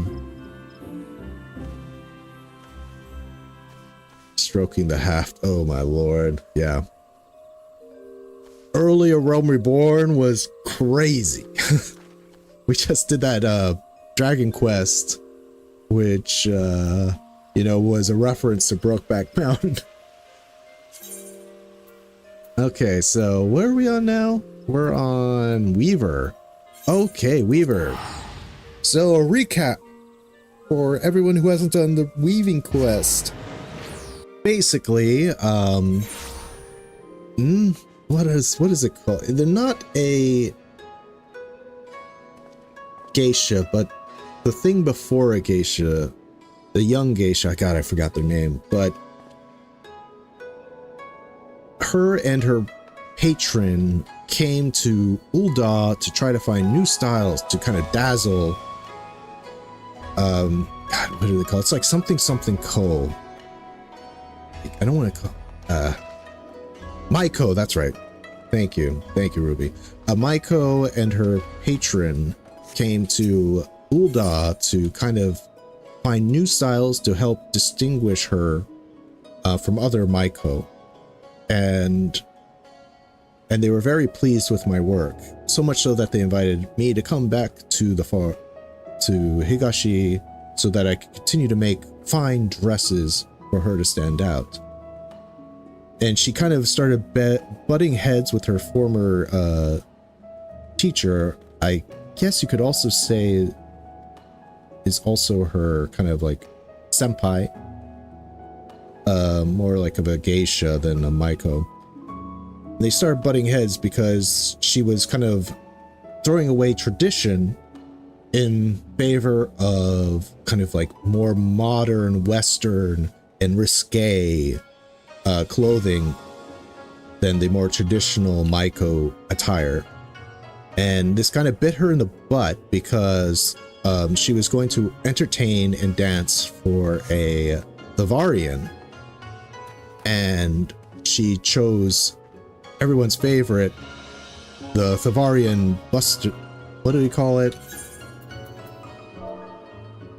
The Thavarian, yeah, bustier.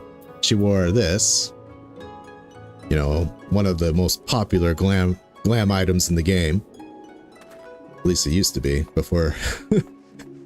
Besides 2B's leggings, of course. And it backfired on her because the Thavarian is used to seeing clothing like that, and he wanted to see Higashian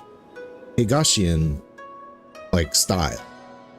So she kind of fell flat on her last performance and embarrassed herself, and now she's looking to kind of go back and relearn her roots and try more traditional style again.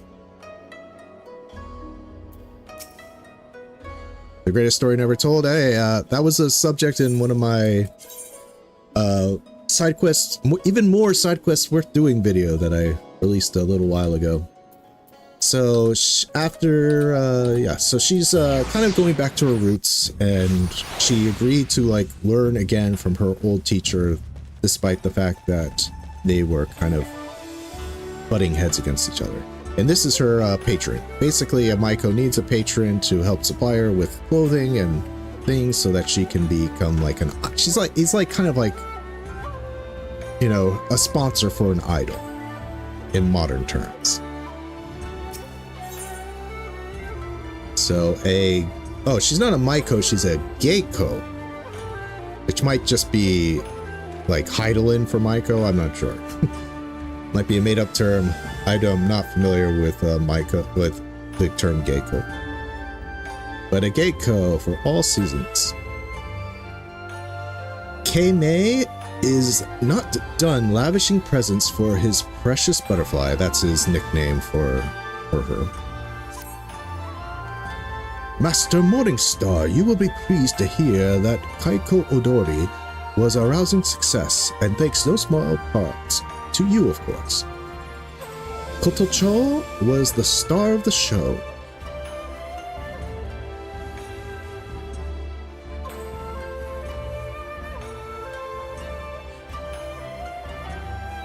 Geiko is the Kyoto one. It's slightly different depending on the arts. Oh, okay.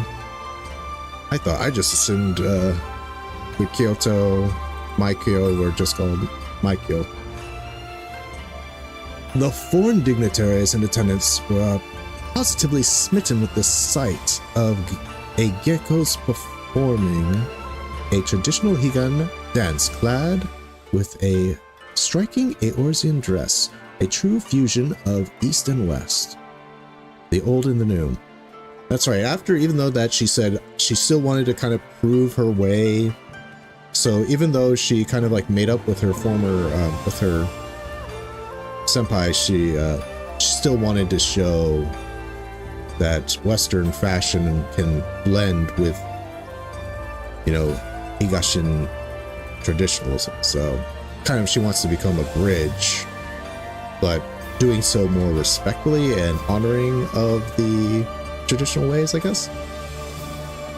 What's more, ever since the inns and tea houses of the flower district are packed with Ijin, which is Gaijin, customers, many of whom ask for our butterfly night after night. So much for Koto Tsuru and her haughty words of warning. With her popularity ever burgeoning, my butterfly has received another prestigious invitation, this time none other than the Byugyo himself. Kogane's highest magistrate will be holding an exclusive banquet at his estate for official guests of state, and he has called on a select group of Geiko to entertain them.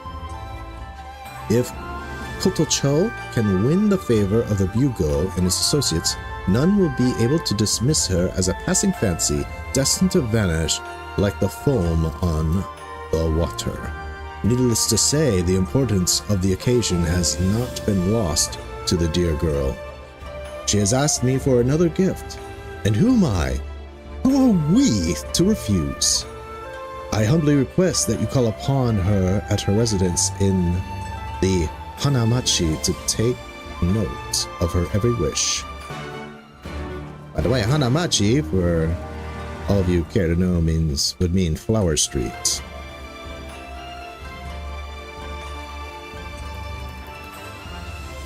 My Japanese has gotten so bad. I thought they made up. Maybe they didn't.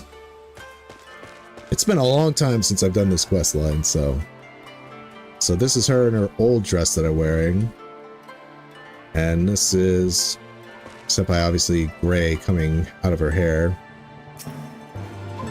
How long must this girl persist? I thought they made up. I thought she said, like, because she made a fool of herself at the Favarian diplomats when they came. And she was like, I told you so. And she's like, oh yeah, you're right. I guess I better relearn. But then she says, I still want to try. So, I don't know. Let's see. How long must this girl persist in wearing those tawdry rags? She may have no respect for tradition, but there is a reason that things are done as they are. They have been for centuries before any of us were born. I will suffer her insolence no longer. Never mind. I thought they made up. Can you believe this, Master Morningstar? Kototsuru insists that I attend the bugle banquet in a traditional silk kimono. What right does she have to make such decisions? She is senior to me, yes, but I am my own woman. Tell her what you have told me, friend. Tell her that my boldness is an indispensable part of what makes me, me. There you go again, Kotocho, dragging others into your petty squabbles. Can you not see this foreigner has more important matters on his mind? Pray forgive Kotocho her rudeness, Master Morningstar. She cannot help but be a petulant little girl she is. There you go again, Kototsuru. Always thinking you know what's best for me. I am dragging Master Morningstar into nothing. He fashions his masterworks for me because he believes in me and my dream, as Master Kame does. Is it not so? I think that you're just jealous. Jealous because I am wearing inspired fashions from across the Ruby Sea, while you are still trotting out that fussy old kimono. Poor child. Clearly my teachings were for naught. I will not deign to teach you one final... but I will deign to teach you one final lesson. This is what I propose. Let us compete to see which of us earns the favor of the Bugle. Challenge accepted. You will eat your words and your mouth-eaten kimono both when the student outshines her teacher. Such confidence! I take it then you will not be opposed to the conditions. The loser will immediately renounce her position and return to the scullery as an apprentice. Oh, but look at the time. A customer calls. Do not try to trip over your own feet when you practice now.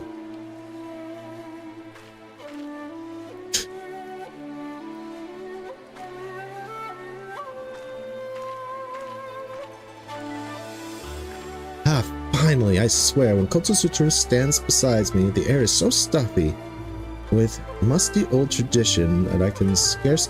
Wait, did I just... Oh, maybe I did this quest.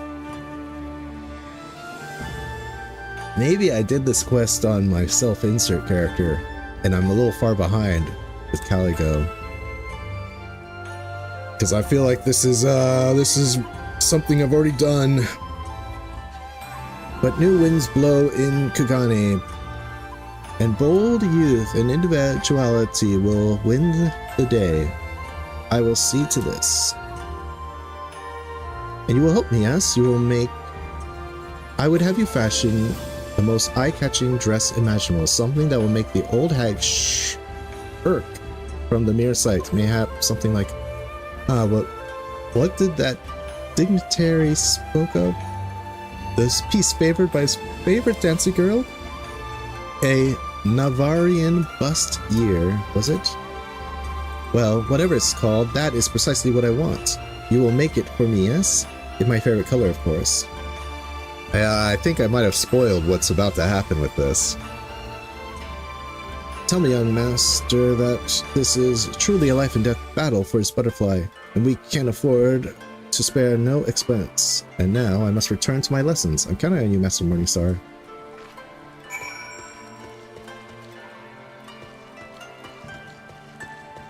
Go to the Panfest in Japan and become Jozo again? Man, I wish.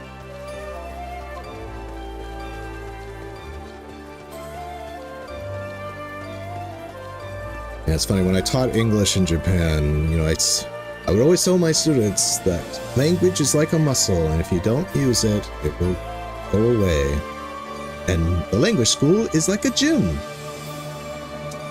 But I have no oshaberu partner ga inai desu yo. Doushite?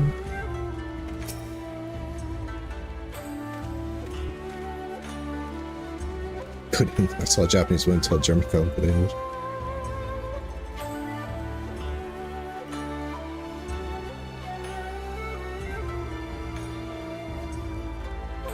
You have spoken with my butterfly. Presume what manner of dress does the girl seek this time? A dress with even more revealing than that worn by the Udian dancing girls.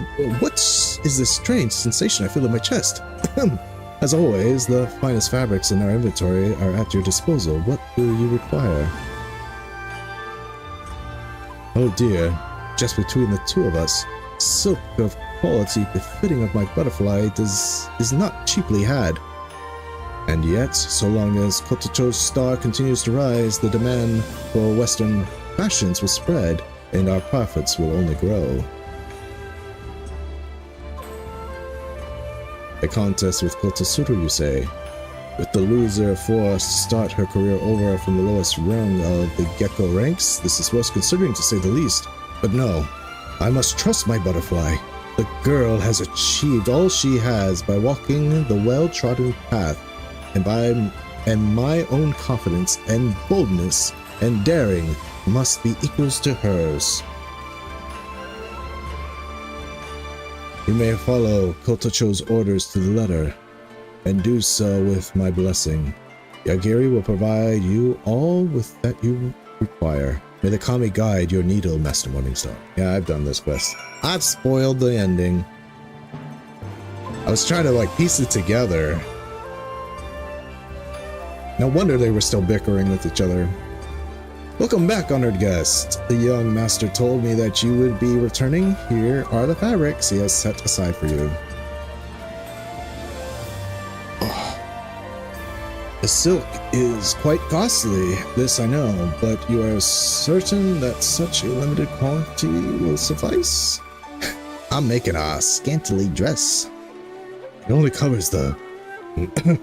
Forgive me, friend. I mean, no disrespect.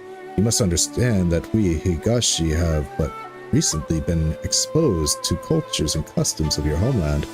Judging from what I have seen of your work, I have no doubt that many garments you fashion will be exquisite piece of unparalleled quality and good taste.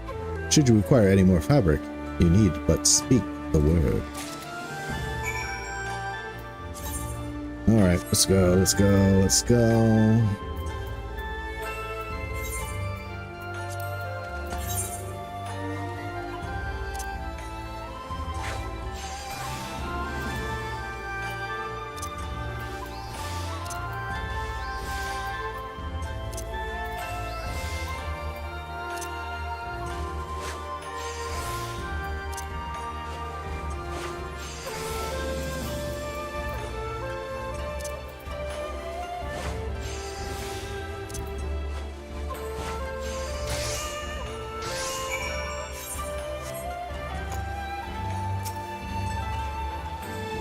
I must say, Master Morningstar, my heart is still... The dress is complete, you say? Pray, show it to me without delay. Seductive bustier. A bustier of A Varian design cut low to distract potential business clients, thus providing the upper hand in negotiations.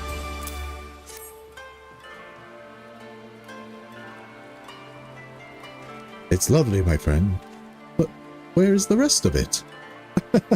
But I jest. It is just as I envisioned it. We simply must have my butterfly try it at once. Kotocho? Kotocho?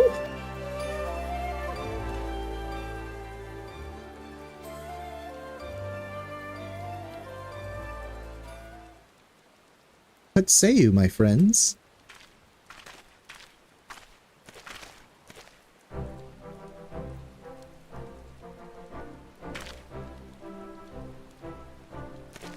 Kotocho,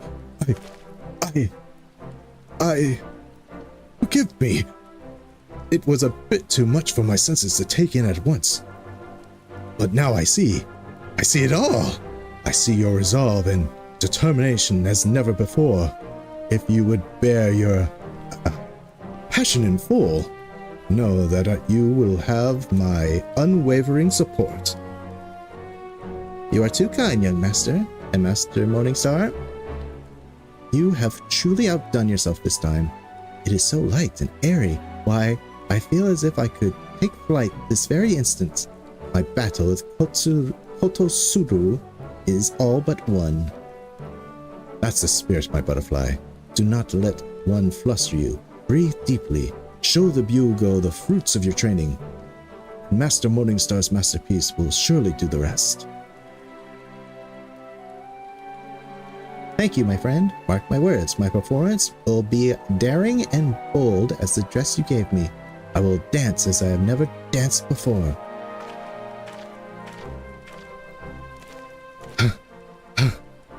Forgive me. I seem to be short of breath. No doubt it is simply the anxiety I am feeling in anticipation for my butterfly's most formidable trial yet.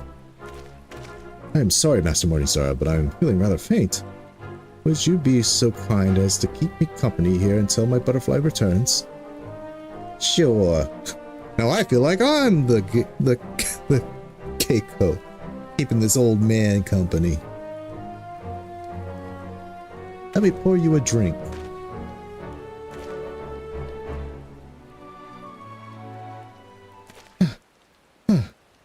Thank you for the company, my friend.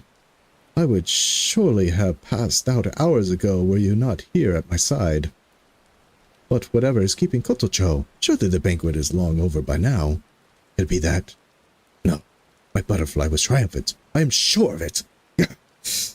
I can stand the anticipation no more. Let us split up and find the girlfriend. I will take for the Bugle's castle. Might you search the piers? I have known Kotocho to look out over the ocean there when she wants to clear her mind. Whatever is keeping the girl, why, if anything has happened to her, I know not what I would do. To Pier 1.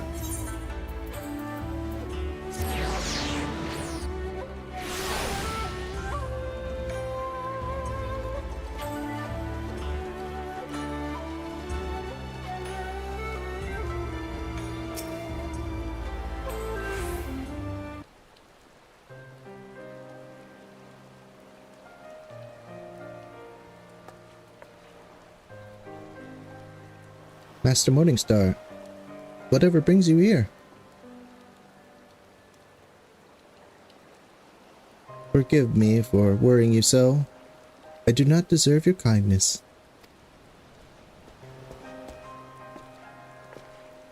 Oh, my butterfly! Thank the kami you are safe. When you did not return after the banquet, I feared the worst. But pray tell, how did you fare in your contest with Kototsuru? Forgive me, O Master. It's all over. And after all you've done for me. I failed you, my friends. The bust your Master Morningstar made for me was perfect, of course. All the blame lies with me. I was not worthy of it. The moment I stepped on the stage, all eyes in the audience fell on me. I saw the looks of shock, surprise on their faces. Before I knew it, my mind was blank, my body frozen. If only I'd given my training the same attention as my attire, I might have salvaged a performance worthy of the occasion. Oh, what a fool I am. Finally, you learn. A pity it is too late.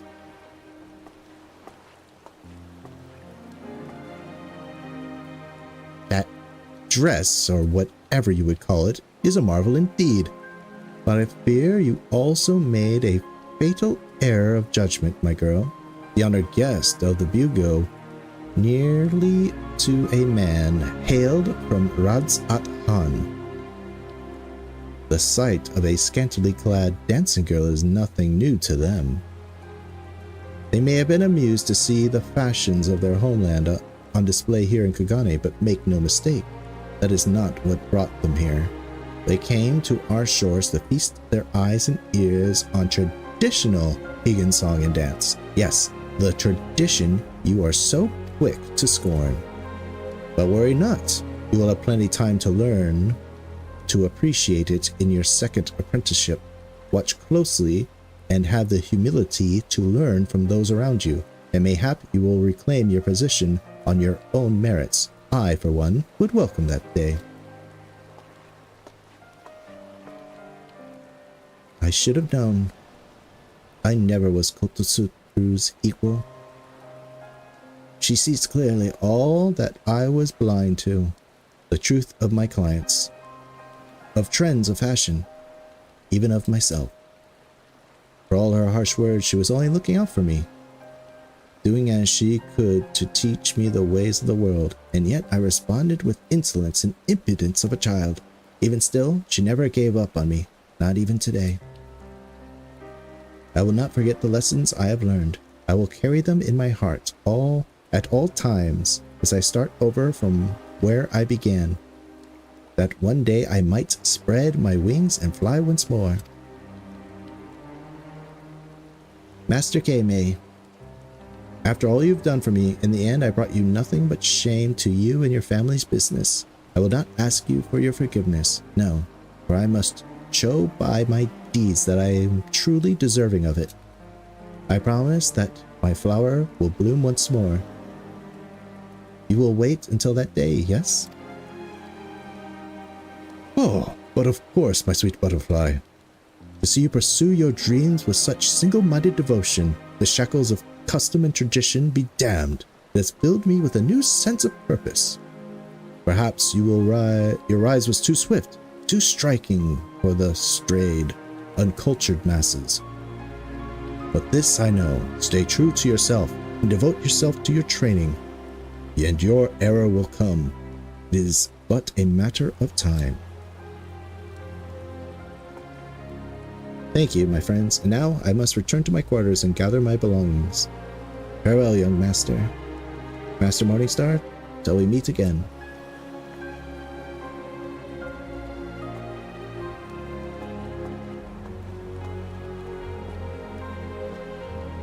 I put on a smile for Kotocho's sake, but to speak the truth, I am at something of a loss right now. I would return to my store and collect my thoughts. Please stop by later. There are matters we should discuss.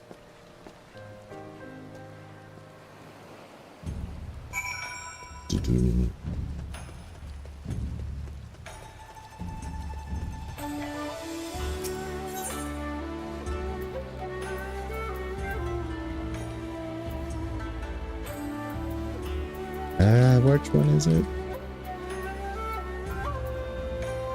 Always the last one.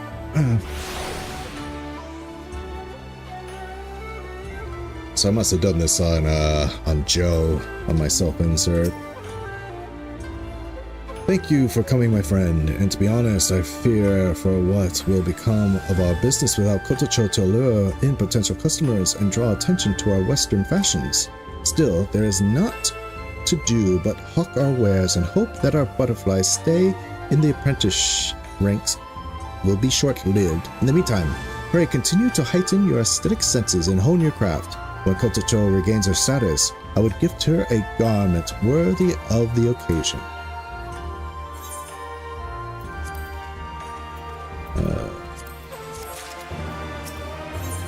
Here we go. Send me an angel. The flighty behavior of his precious butterfly weighs heavy on Keime's heart. Master Morningstar, I have the most wonderful news. Our butterfly is a gecko once more. They say Kotocho devoted herself to even the most menial of her tasks with such diligence, and she quickly won over even the strictest of her seniors. She will make her triumphant return at the Kugane Odori, the greatest spectacle in our fair city, where veteran Geiko and fledgling Maiko alike take the stage as a vivid display of all the cultural riches that the Hanamachi has to offer. The festivities are held once a year, and as tradition goes, the Geiko who earn the highest acclaim takes their place atop the flower district until such time as she is dethroned at a future event. As you might imagine, Kototsuru has held the position since as long as I can remember. There has, however, been a most unexpected turn of events. Just the other day, Kototsuru announced that she will not only be withdrawing from the festivities, but retiring from the Hanamachi altogether. Rumor has it, she is to be wed. The suddenness of it all has the flower district in a state of disarray. That said, this could very well be the chance of a lifetime for our own butterfly. So I thought, at least. Yet, for reasons I cannot comprehend, when I asked what she would wear this time, she simply lowered her head and walked away. It is entirely unlike the girl to be so glum on the eve of what very well might be the chance of a lifetime. It is possible she harbors a worry that she is ashamed to discuss with me? I cannot say, but I would be ever so grateful if you could talk to her in my stead. Boy, that guy likes to chat. I guess we gotta get all that precious Higashi lore, all that precious Kugane lore. Kotocho! Oh, Master Morningstar, have you come to congratulate me on my promotion? You are always so kind. Sadly, I'm afraid I'm not much in the mood for celebration. Give her the old rally punches. The old rally punches. Yeah, give her another one too. Right in the gut. Thank you, friend. But have you heard the news, yes? Kototsuru is leaving the Hanamachi, never to return. However can this be? It embarrasses me to say this. But were it not for Kototsuru, I would not be the Geiko I am today. As a child, I saw her twirl across the stage at the Kugane Odori. It moved me as nothing I had seen before. In that instance, I knew I would give anything to dance beside her one day. At the Bugle's banquet, my dream was finally realized, and in the end, my performance was not worthy of sharing the same stage. And yet, still, deep down, the little girl inside me was giddy as can be.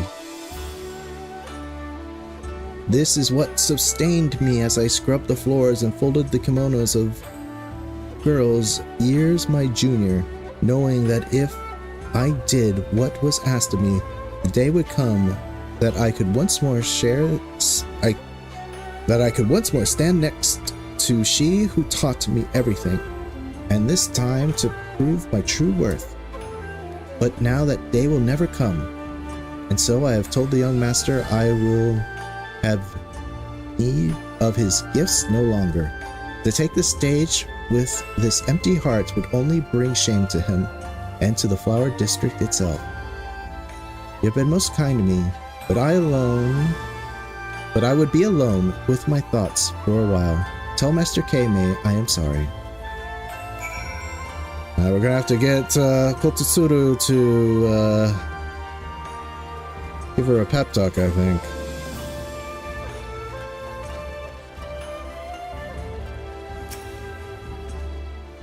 Oh, thank the Kami you return.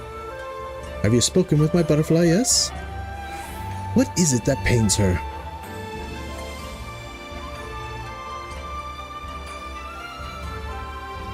I see. Without her rival and role model to bring her focus, Kotocho has lost the will to go on. The poor girl. Why must she torture herself so? That said, it's quite like her. Once she has set her mind to something, she is not easily swayed by the words of others. It can be one of her most enduring qualities, and at times like this, one of her most frustrating. As the ghost patron, it is my duty to support her in any way I am able. To this point, this has mostly taken the form of tangible gifts, but it would seem my butterfly requires a different sort of favor from us this day. Master Morningstar, will you be so kind as to accompany me to speak with Kototsuru? We may yet be able to convince her to reconsider her decision. She is known to frequent the piers at this time of day. I will be along as soon as I have seen to matters around the shop. Thank you, my friend.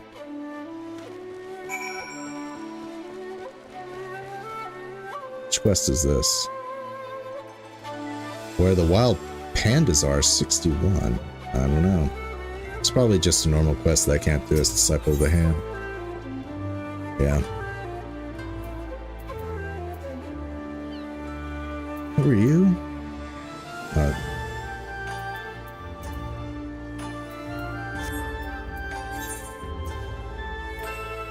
Okay, we'll just figure these things out later.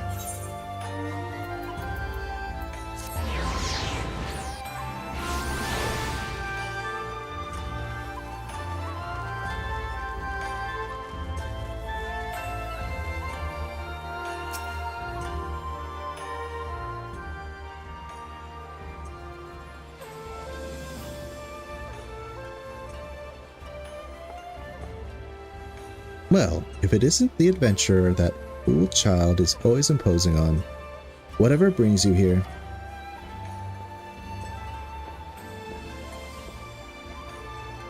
Kototsuru, you must hear us out. That young girl's very life hangs in the balance. Must you always be so dramatic? You are free to make your plea, though I, of course, am free to deny it. I beg you, Kototsuru. Pray postpone your retirement, if only for a fortnight. Say that you will dance at the Kugane Odori one last time. Forgive me, but I believe this life is my own to live. To tell the truth, I have already put off my marriage quite long enough. Though I am getting no younger, I could very well leave the Hanamachi without knowing I had a worthy successor, one who could lead the flower district for years to come. But things are different now. There is at last one who could follow in my footsteps. She is already a favorite of the crowds. And though once she stumbled, she has risen again with newfound humility to temper her passion.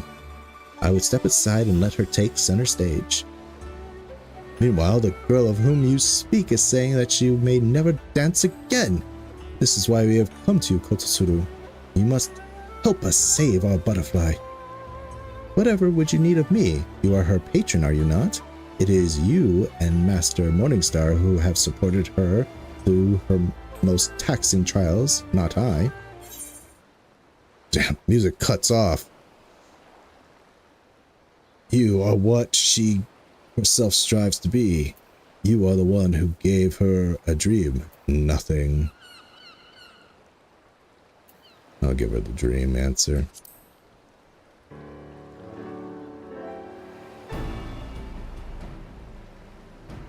It is true that we have spared no effort to help the girl realize her dream. But were it not for you, Kototsuru, that dream would never have been born. Without you to guide her, to challenge her to be more than who she is today, she is as good as lost. One last chance to share the stage with her idol to prove herself willing is all that my butterfly wants. And if she is deprived of it, it will haunt her for the rest of her days. I beg you, Kototsuru, do not abandon the child in her moment of need. Would you propose another contest? Be forewarned that I will not take the challenge lightly. If I were to defeat her again, Who is to say she would not flee the Hanamachi with her tails between her legs? If that is how it goes, it would only show that she was not ready to carry on your legacy after all. If that is the case, it is better you learn now rather than later, no? Indeed. Harsher words than I would expect to hear from you, Kei-mei, and yet there is truth in them. Very well.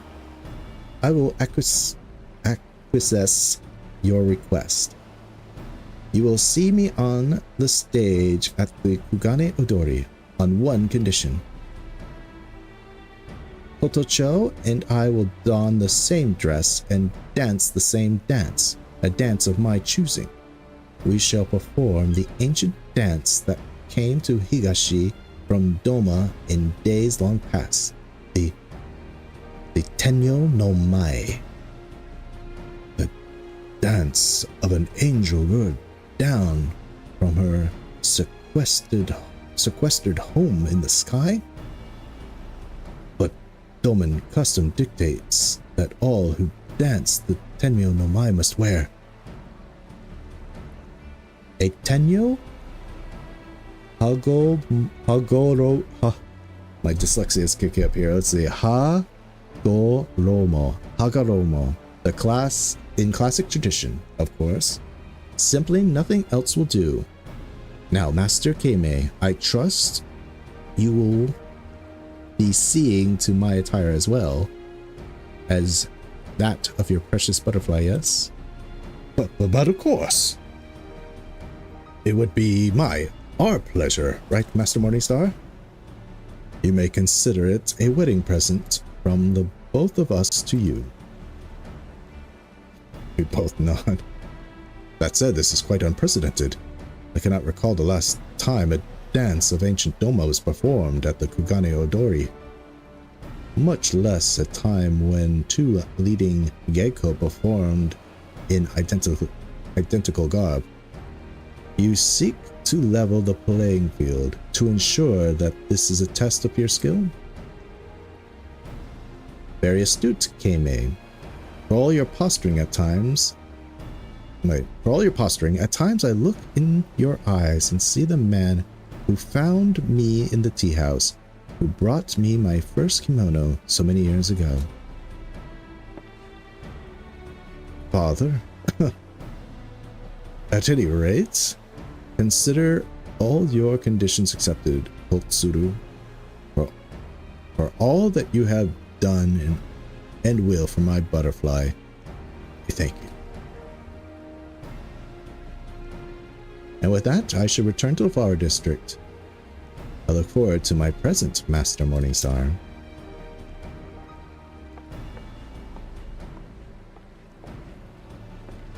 Well, that went about as well as could be expected. Still, we haven't the time to lose.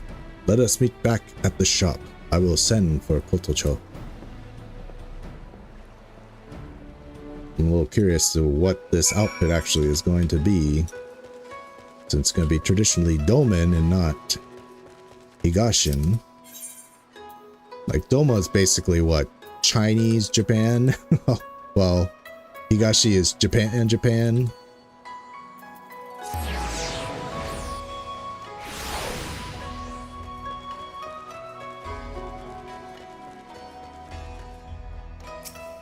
Kotocho. So we meet again. The young master asked me to come at once. The timing is curious, but it is just as well. There is something I must tell the both of you. It would seem we're all here. Excellent. Kotocho, there is something you must know. Wait, young master, before that, there's something I would say as well, to the both of you. You have been so gracious with me, lavishing upon me presents I scarce deserve, but I fear I can accept your patronage no longer. Whatever passion for my art I once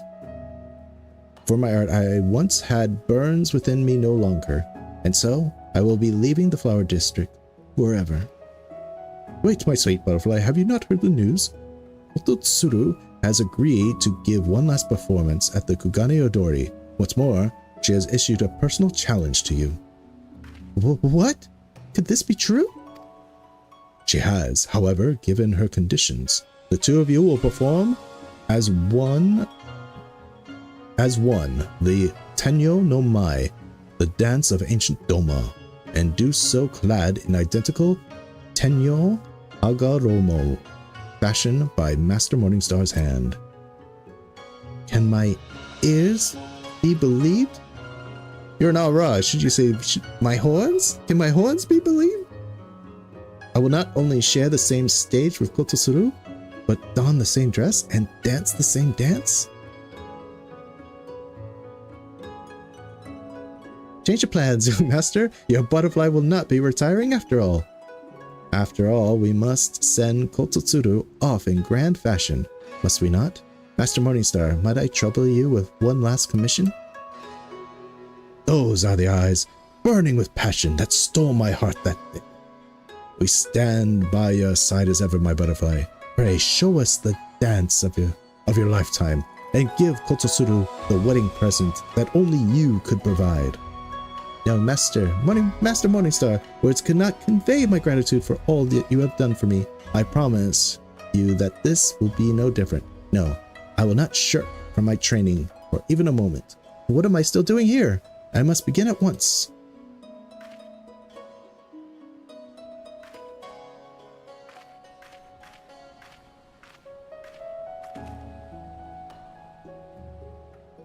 This will be the final piece I ask of you, friend. I need not impress upon you the gravity of it all.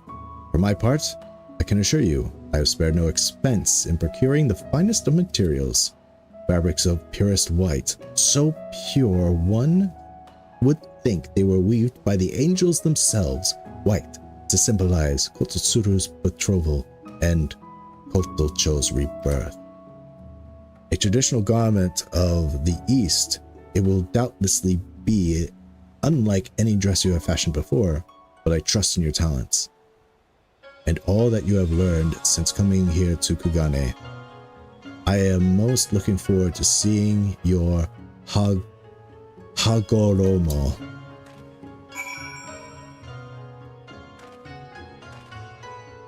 All right, let's make this. 1 second.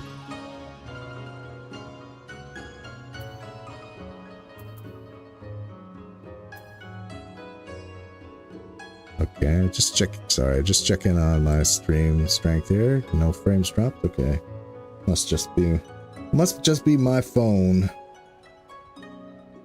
My phone is not loading this. I'd use it as a backup. Let me make sure. Okay, whatever. YouTube app sucks on mobile.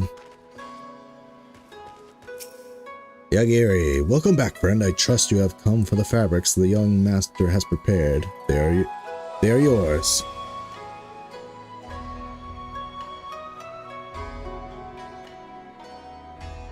The Tenyo no Mai, as Doman legend has it, was the first dance to entice an angel down from the castle in the sky, in which she had sequestered herself.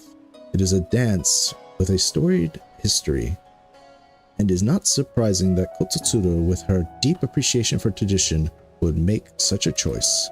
And yet, to my knowledge, it is rarely performed by two dancers in tandem. Doubtless Kototsuru is looking to give the audience at her final Kugane Odori the show of their lives. It would seem that the veteran has high hopes for Kotocho as well. But can the young butterfly truly live up to her mentor's demanding expectations? I, for one, will be on the edge of my seat. Oh, okay, let's do this. Why do I have two? Oh, because I have to make two. That's right, one for each of them. Of course, of course, of course.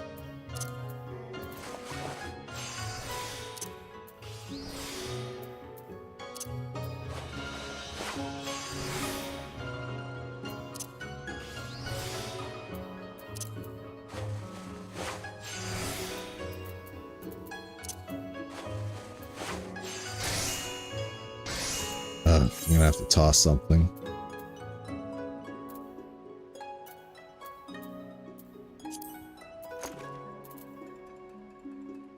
Formable cogs.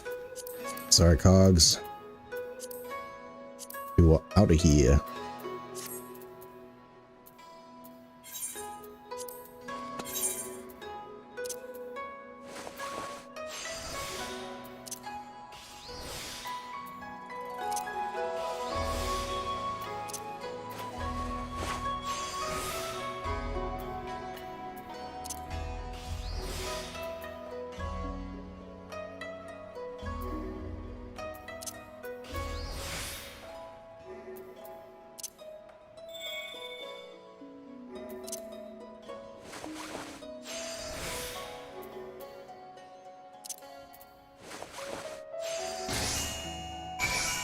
There we go.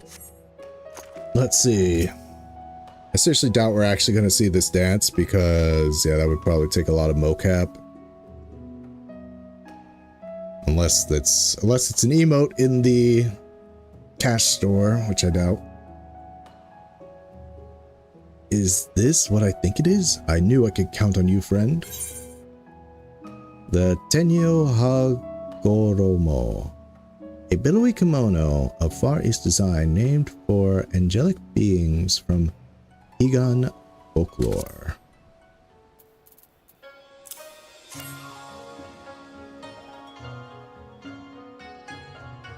Excellent. I would not spoil the moment by looking upon them here and now. No, I will deliver the dress to the Hanamachi at once. You have my most sincere gratitude for all that you have done for us. Pray do not miss the festivities. I am quite certain it will be a spectacle for the ages. Well, if you're gonna say that, I better be able to see this dance. Now look who it is, Hancock's here.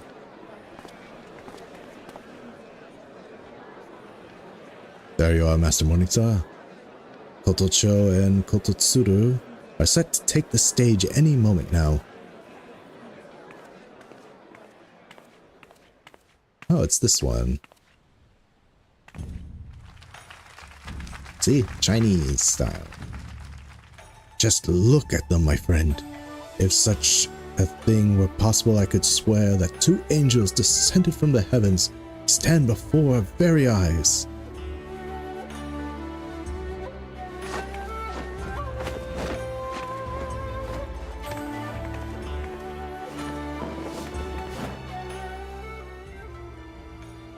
Every glance, every movement in perfect unison. It is as if the two of them breathe as one. Is this still our mortal world we live in? Pray pinch me, friend, that I might be certain I have not been spirited away to the land of dreams and fancy.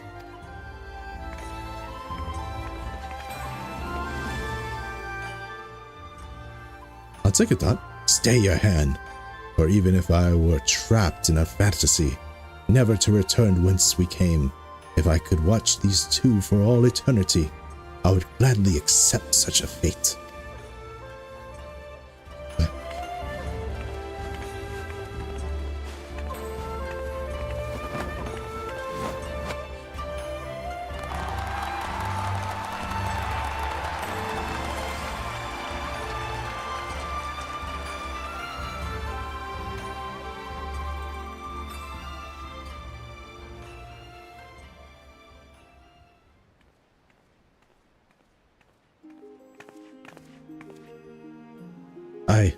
I have no words for the beauty I just witnessed.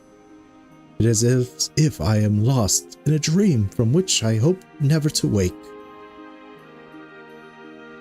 You can thank Master Morningstar for that. For the moment I wrapped myself in this Hagoromo, it was as if I had truly transformed into an angel. In all my years on the stage, I have never felt as I did this day. It was as if our bodies and souls were one. I knew not where one of us ended and the other began. And to think I almost left Hanamachi without ever having experienced this rapture of this night. Kotsutsu, forgive the headstrong, foolish girl you knew, and know that the woman who stands before you understands all that you have done for me through the years, and thanks you from the bottom of her heart.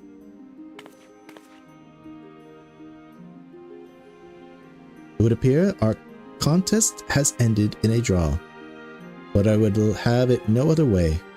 Once I dreamed of the day when I would surpass you, but today a new dream is born inside of me.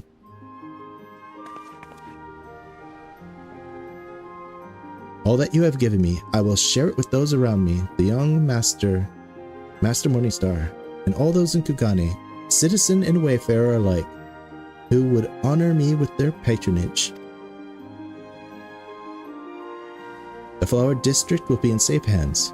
Farewell, my dear sister, and may happiness fill the rest of your days. Thank you, my dear. But let us save the farewells for a proper occasion, shall we? Or is that shining star of Hanamachi in such demand that she would refuse an invitation to perform at my ceremony?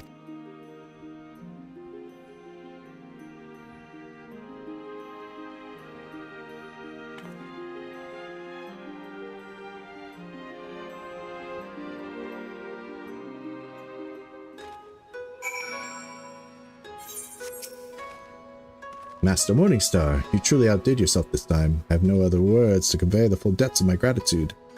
With Kototsuru's retirement, the changing of the guard is complete. Kotocho will assume her place atop the ranks of the Geiko, where she will lead the Flower District into a new era. Great changes are coming, no doubt, but I am confident my butterfly is up to the task.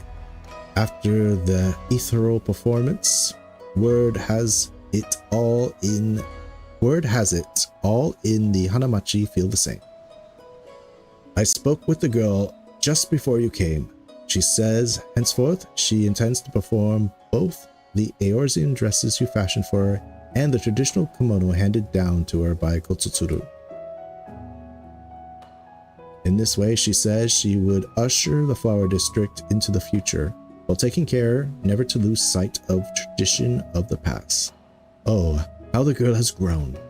My apologies. It is unlike me to get so emotional, and this, I do believe, marks the most successful conclusion of our contract. Thank you, my friend, and rest assured that my butterfly will see that your sublime fashions do not go to waste.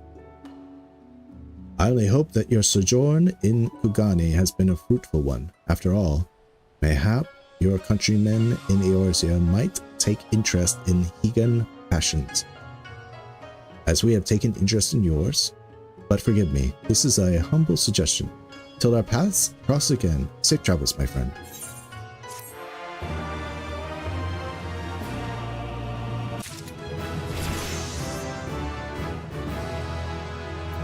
Yeah.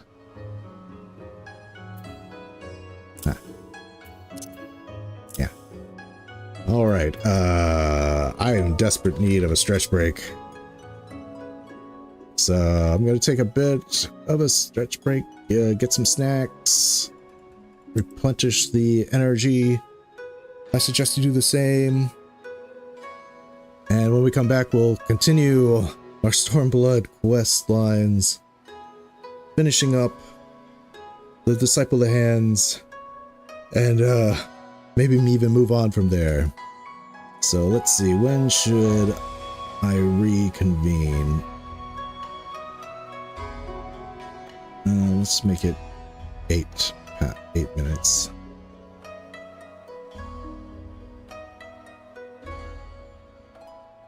All right. We'll come back at 38. I shall see you anon.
right. Looks like I made it back just in time.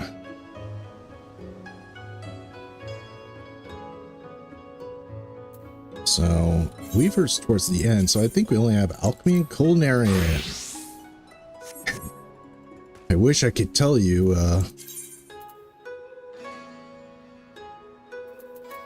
what the alchemy quest was, but I am not remembering it. It's Mordona?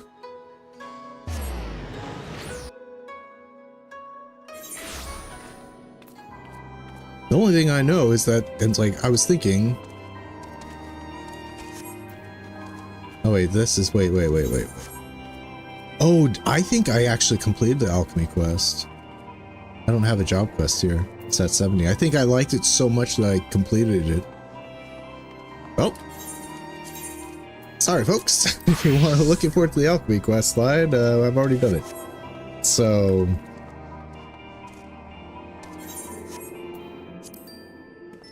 give me 1 second. Duty, New Game Plus, Crafter Quests. Will it give me like a little description? Yeah, it was a murder mystery. Who would have guessed that work as an alchemist would help you and unravel a murder? Oh, it was about 1.0. That was it. It was the 1.0 quest where you find out about the plot about the Great Gobu conspiracy plot that caused the rampage that killed Minfilia's father, and the dagger that was used to kill the Elizin. If you've ever watched the Ul'dah opening, you'll notice that there's an Elizin male with like glasses, and you're kind of like, where did that guy go? Well, he was killed in 1.0, and his body never decayed because he was killed with a magical dagger. Yeah, it's again, best alchemy always has the best quests. And then recently a new victim was discovered. So basically, as an alchemist, we had to like kind of use our use our skills to like bribe people, like, hey, you know, like, oh, I could really use some of that alchemy power drink, you know. So you like make a concoction for this guy, and he's like, ooh, that's good stuff. Yeah, I remember. And you have to like make a dissolvent to like destroy the dagger. Okay. Good questline, good questline. Sorry if you were looking forward to seeing it. But here we go. Okay, let's talk about Culinarian. So we have an adventurer turned culinarian, Ralph, here. And he is smitten with a Domin woman. But her father doesn't really want her to marry a guy that's not from Doma, him being an Eorzean and all. And to kind of win over his would-be father-in-law's heart, he's been trying to show that he can cook Domin cuisine, to kind of say like, hey, I respect your culture, I can be as the Domins do, and, you know, cook, and kind of using me to help him learn. The father has been yet unimpressed. His father actually likes my cooking a lot more than his. He says, the warrior of light, you understand, but Ralph, you do not. So at this point in the quest line, Ralph gives up, or claims to give up. He says, I'm done, I can't do this. So yeah, I give up Culinarian. I'm going to return to my life as an adventurer. And I guess I can't marry the girl. But the girl says, no, he's got to plan something. There's no way he's going to give up. That's not the man I fell in love with, blah, blah, blah. So, let's see what he has to say. A way to a father's heart is through his stomach, right? Ralph is deep in thought.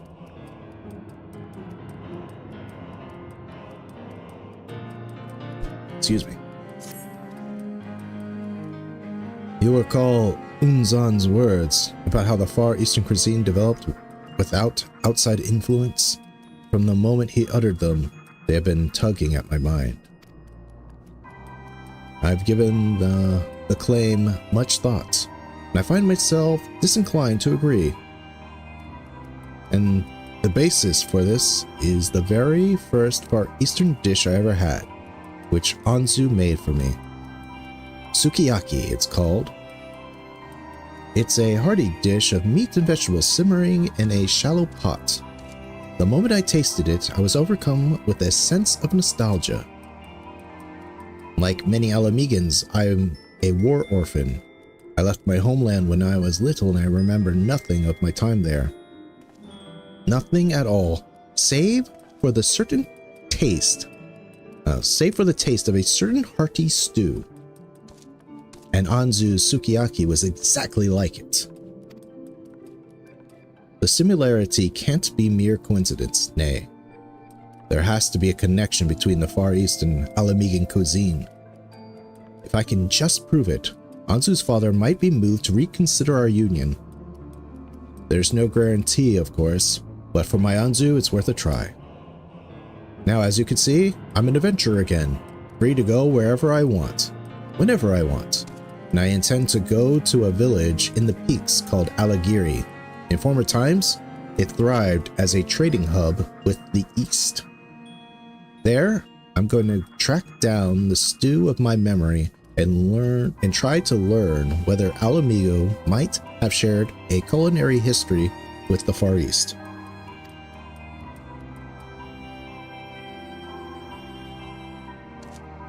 You've already journeyed to the other side of the world for me, and I can't rightly ask more of you, but if you're still willing to help me, then please come to Alagiri.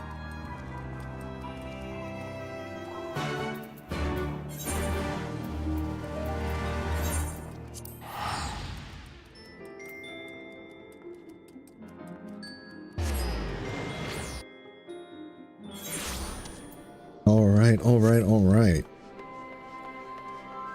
Alagiri, where my hatred of Stormblood's doors really manifested.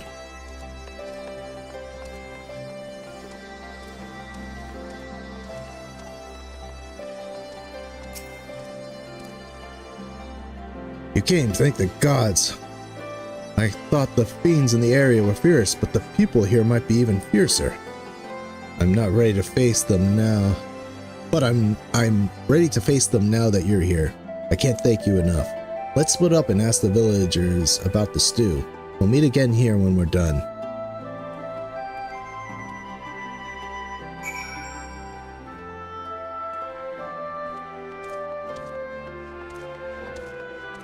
All right.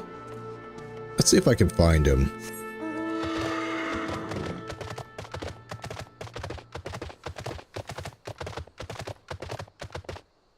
Sure enough, there he is. There's this stew I had a long time ago. See, there was a stew. Hardened Highlander. Stew? Does it look like I know anything about swiveling stew? Just eat whatever the hell's... I just eat whatever the hell's you put in front of me. Ill-mannered Makote. Don't care much for stew, sorry. If you ask me, the only way to cook meat is to roast it to a crisp.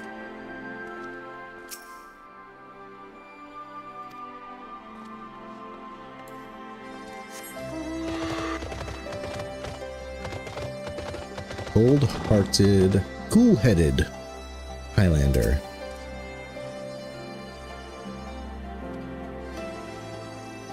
Meat and vegetables simmered in a shallow pot. What you describe sounds a lot like buckler stew, a traditional Alamegan dish. It was born when soldiers in the field took to using their bucklers in place of pots, cooking meat in them with wine and various seasoning. It was popular in the past, but under Imperial rule, it became a rare indulgence.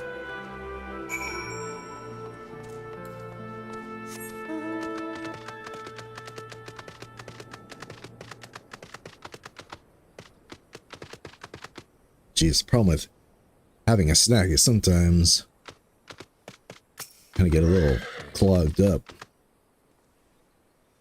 I had no luck, Caligo. No one I spoke to knew anything about my stew. Buckler Stew? Yes, that was the name. Damn. But even your investigation skills are first rate. I'm happy to say, though, that my own inquiries weren't completely fruitless either. I managed to track down a fellow who's versed in history. Let's go and ask him what he knows about trade between Alamigo and Doma.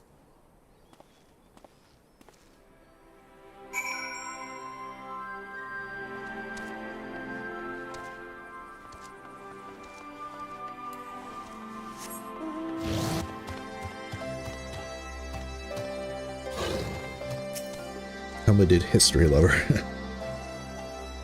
That's him. The fellow who's versed in history. Let's ask him what he knows about trade between Alamigo and Doma. Hi, I do know a few things about our nation's history, owing to my time working at the Royal Palace. What is it you wish to know?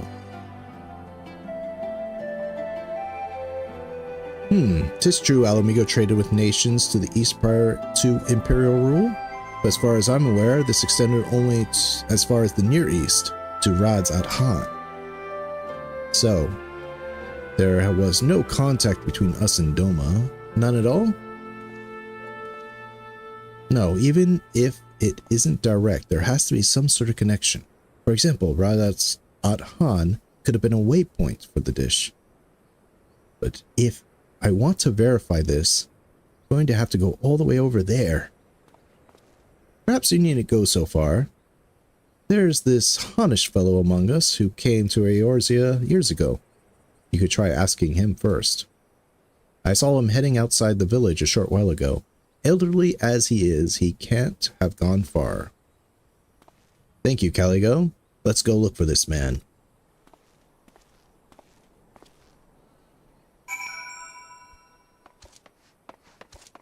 Alright. It's funny they're talking about how the fiends of the area are dangerous and this old man just goes wandering off.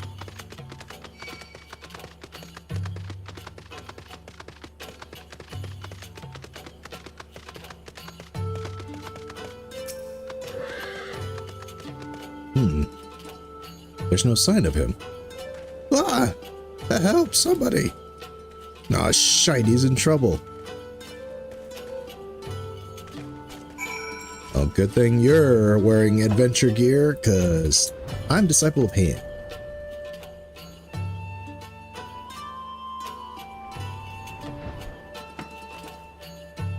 Ah, man-eaters. Man-eating Kirin.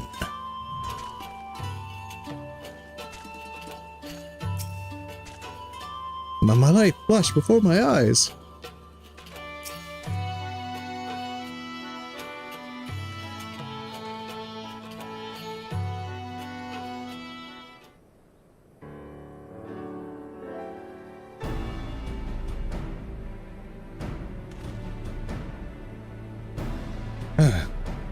He still got it. What little I had, at any rate. Would have been a stroll through the woods for you, but I can't let you do all the work. You've done more than your fair share already. Besides, I wanted to show you that I'm not completely hopeless. I owe you my life. I was so focused on my harvesting, I didn't notice the Kirin coming. You look a mite pale, lad. Are you hurt? Just my bones and organs. I'm already on the mend, I assure you. More importantly, I take it you're the gentleman who came from Rads at Han? I'm sorry if this seems sudden. But while you were still there, did you ever hear a dish called buckler stew? Hear about it? I love this stuff. Ever since traders brought it over from Alomigo, it's been an enduring favorite in my homeland. As a matter of fact, it's the reason I came to be here, though I won't bore you with the details. So it was introduced to Razadhan after all. Tell me, do you know if Buckler's stew also made its way to Doma? That it did. It's a tale we all know. A Doman merchant journeyed to Razadhan to buy spices, you see, and chanced to sample the stew. It was love at first sight. So enamored was he of it, he decided to open a restaurant back home and started buying up all the shallow pots he could find. Alas, these pots proved too heavy to take back, and he left them all at the pier and said he'd make do with spades. Spades, you say? The name sukiyaki can be translated as spade grill, and it is said to have come from the fact that you grill the meat on a spade. I knew there was a connection. Sukiyaki, so that's what they call it. Well, whatever name it's known, by whatever name it's known, all this talk has given me a fierce hunger for it. There's not for it but to make it. Make some right now. You're going to make buckler stew? Would you mind teaching me the recipe and tell me more about its spread to the Far East? Oh, you indulge this old man with your company? Well, if you insist, who am I to argue? Come along, then, and I'll tell you whatever you want to know.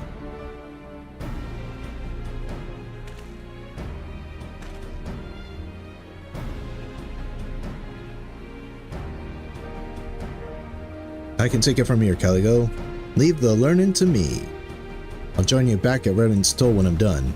Thanks again for all your help.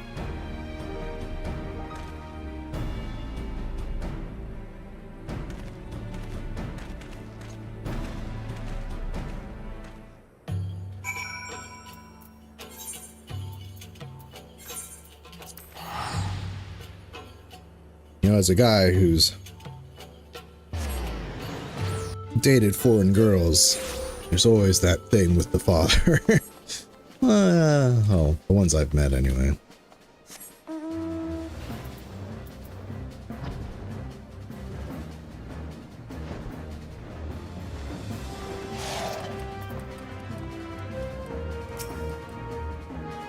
And he's wearing something new this time.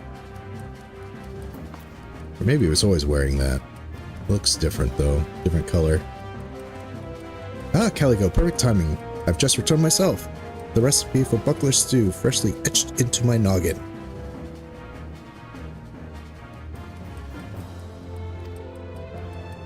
I begged Miss Rowena for the use of my old kitchen, and surprisingly she allowed it. Oh, bless her. With that, I can set about making the buckler stew in order to win Anzu's father over. Here, I have one last favor for you, friend. I need you to prepare a serving of Domen Sukiyaki. It's a relatively simple affair. You take meat, vegetables, and simmer them in a broth of dashi and Far Eastern condiments. Though I needn't remind you that Far Eastern cuisine can be deceptive in its simplicity. Anyway, here are all the ingredients you need, and Poppin has more set aside.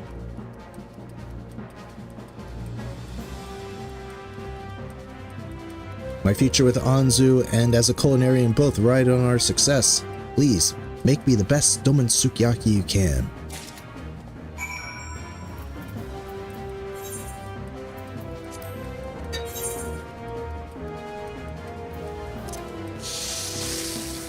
These.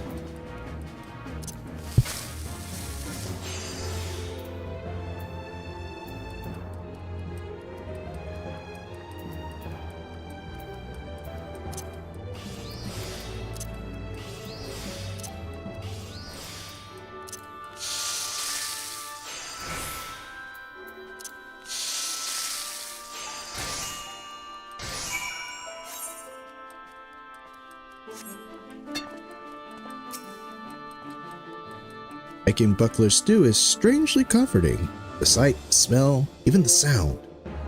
They take me back to bygone days. But to get back to the present day, how's the Domen Sukiyaki coming along? Domen Sukiyaki, originally introduced to Doma by Alamigan merchants. Sukiyaki is a popular dish that consists of thinly sliced meat and vegetables cooked in a sweet and savory soy-based sauce.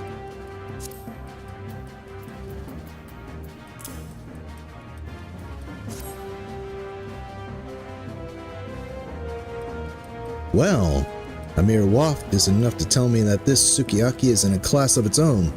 My buckler stew is ready as it'll ever be. Come, let's serve them to Anzu and her father on the terrace.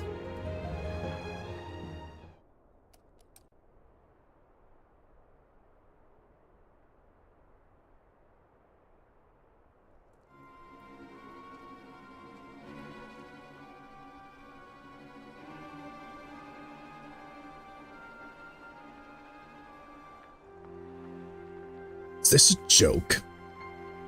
In our culture, sukiyaki is shared only between family and dear friends. You are neither. If you think you'll win my favor, you are sadly mistaken. Now, please allow me to explain. Caligo made the sukiyaki, while I made a different type of stew. Different, I say, however.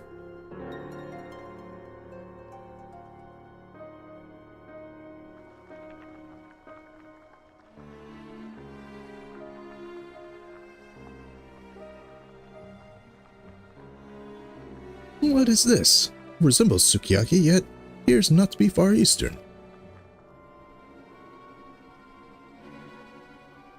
That's because it's a traditional Alamigan stew. If it please you, please sample it and compare it with the sukiyaki. Alamigan stew, you say? I know not what you're playing at, but the aroma is undeniably appetizing. Oh, very well.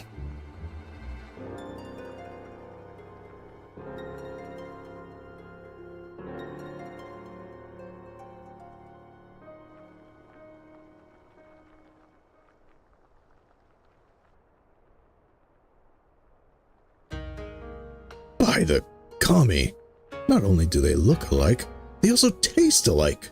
But the ingredients, they are different, are they not? You're right, Father. There may be subtle differences, but no matter how you look at it, this stew is sukiyaki.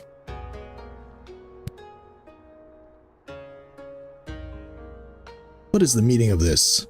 Did sukiyaki somehow find its way to Alamigo? No, Unzan-san. It's the opposite. It is the Alamigan dish, buckler stew, that found its way to the Far East and eventually became sukiyaki.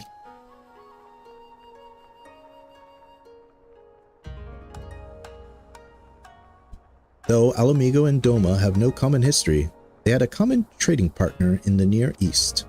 Originally my homeland, buckler stew first crossed the sea to Radz-at-Han, where it crossed the sea once more to Doma, where it was recreated using local ingredients to become sukiyaki.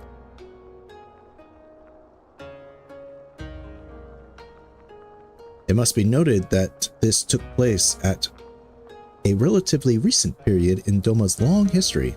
Up to that point, meat was predominantly grilled to harness their natural flavors, or minced and used in dumplings. While stews weren't uncommon, they were reserved mainly for seafood. But with sukiyaki's arrival, new possibilities blossomed for meat dishes.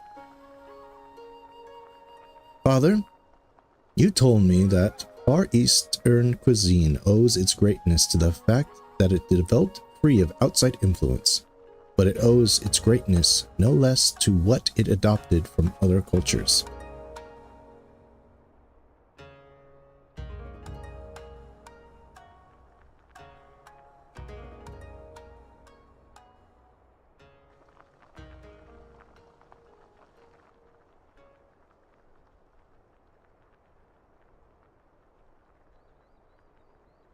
are you still standing there? Sit down and join us ere the food gets cold.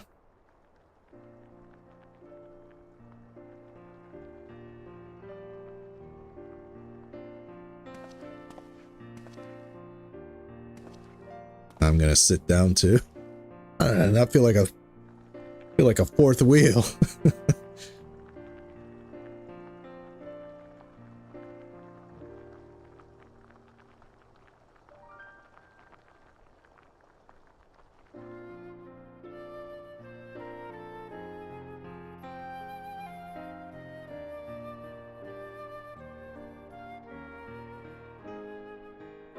I don't know how I'll ever repay you, Caligo. Thanks to you, I've managed to do the impossible and win over Unzan. He finally approves of me and Anzu, and we plan to be bonded at the earliest opportunity. I'm going to resume my post at the cafe, serving Far Eastern dishes, of course, and hang up my adventurer's hat for good. I suppose you'll continue both adventuring and cooking, and I don't doubt you'll keep succeeding at both. But no matter how high you climb or how far you roam, know that you are always welcome here.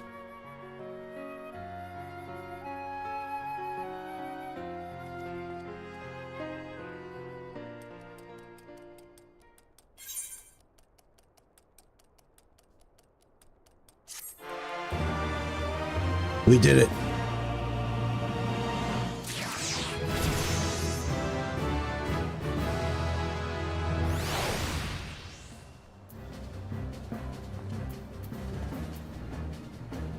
Where's the touch? There it is.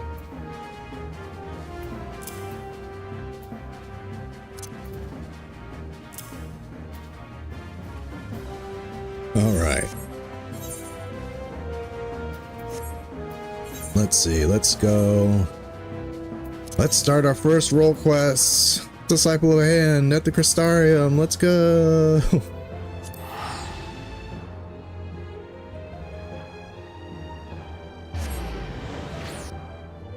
I really need to focus on my cooking, but gotta do the role quest. I can level up my quick cooking off a stream. I can't do the quests off stream, so we might as well. What was the first one? It was carpentry, leatherworking, and weaving, right?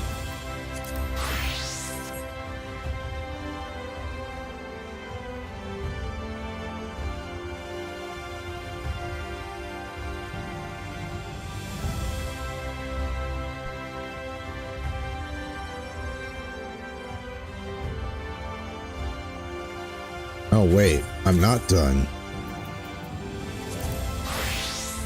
Miner.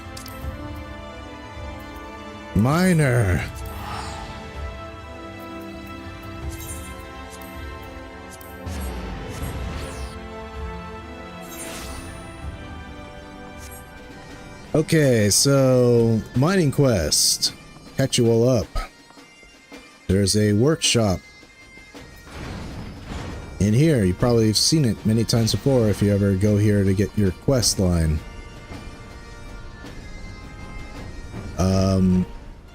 Basically, they're trying to make a vehicle to help out the citizens of Idleshire.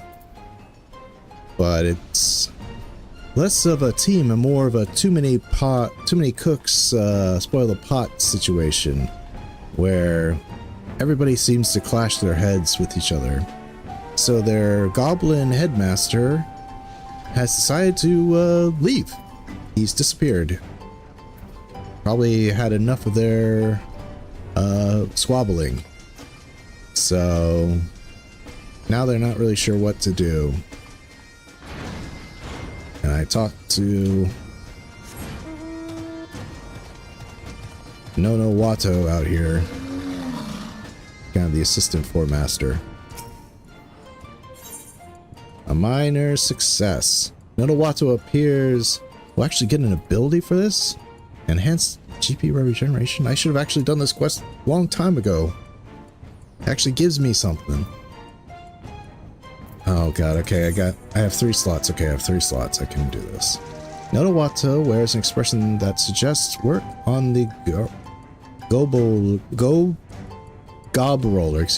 roller as is at last coming to a close. Caligo, delight to see you as always. Please follow me to the bang pots.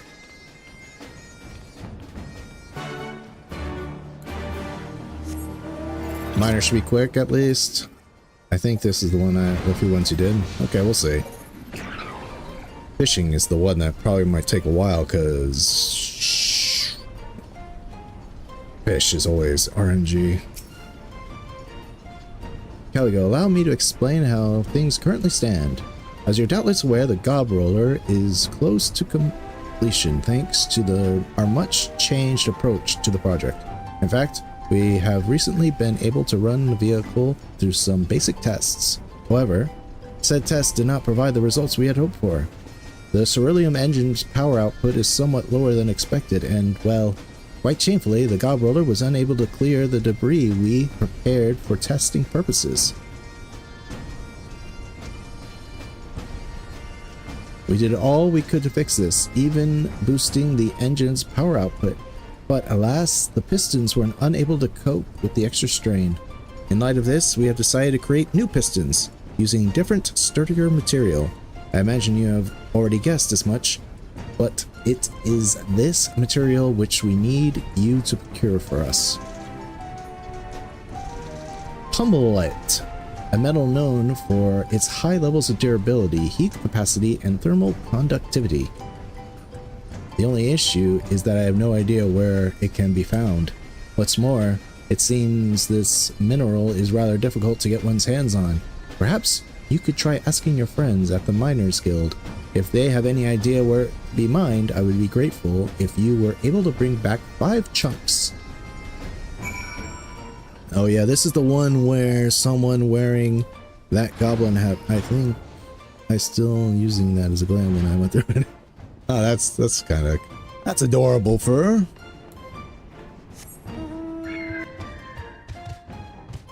Wearing the hat while you're doing with the workers who all wear that goblin hat. Okay, let's see. We're going back to the Miners Guild.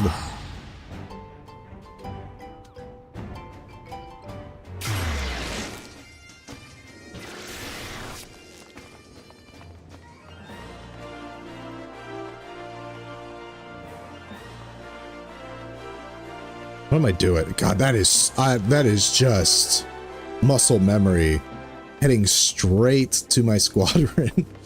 That is pure muscle memory. I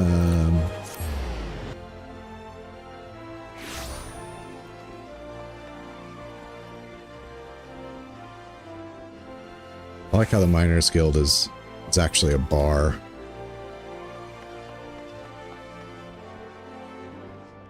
Bar and a stage. Yeah, it's just a bar with a stage. It's just a bar where they hang out. Adobretta. You're searching for what? Can't say I ever expected to hear you of all people to bring that mineral up.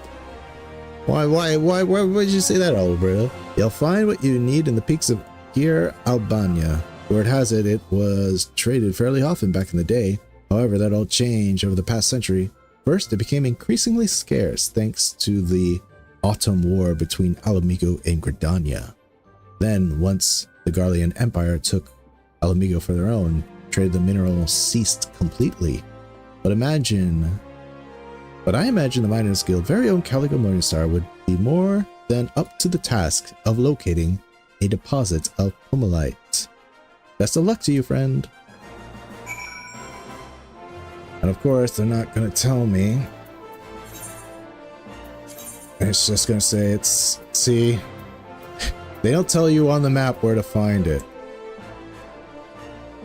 Found in the peaks of Gir Albania. Guess what? Gir Albania is a very freaking big region. Don't even say the... Wait, did they... Okay, wait, did they mean the peaks as in the peaks, right? Right, that's what they meant. Should have capitalized it. The peaks. Okay, so we're going to the peaks. They didn't try to trick me. See how this is capitalized? The peaks? You jerks.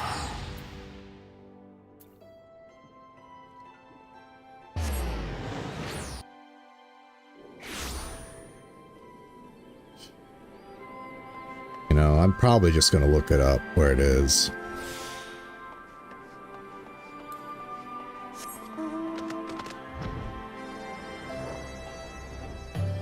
We'll go to this one. If it's not this one, we are going to... Wait, what level did they say this was? 65. It's not that.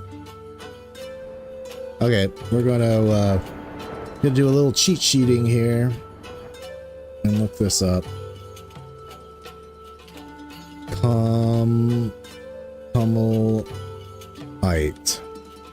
I'm not gonna waste my time doing on a scavenger hunt where I don't even have a single clue. 2612.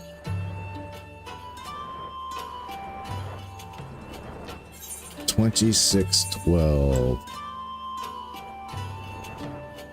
26.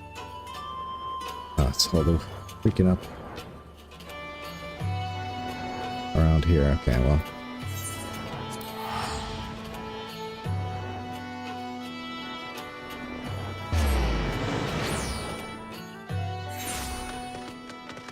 So that's supposed to be part of the fun of these quests, is that you have to search the entire map for the node you're looking for. Is that supposed to be the fun part?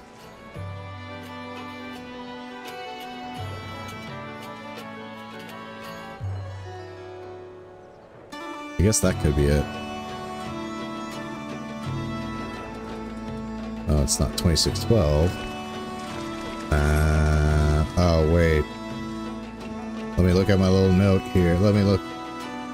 Oh, it's an unspoiled node. Okay, well.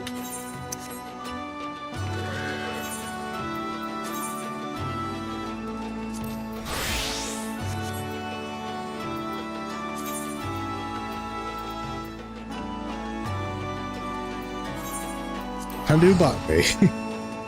I have not.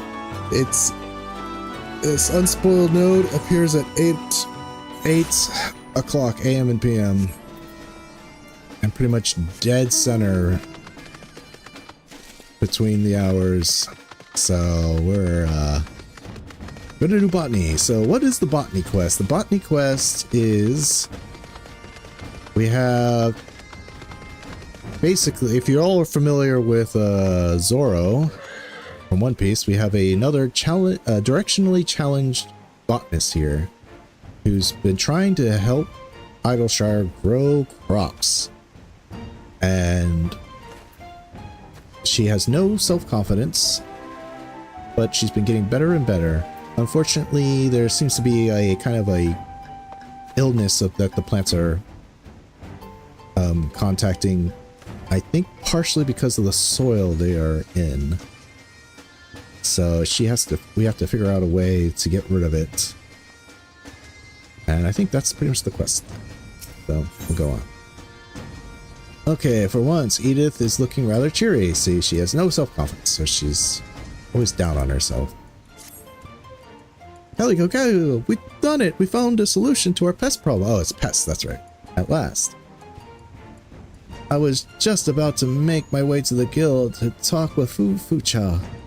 It's only right that you should join us to see the culmination of everyone's hard work.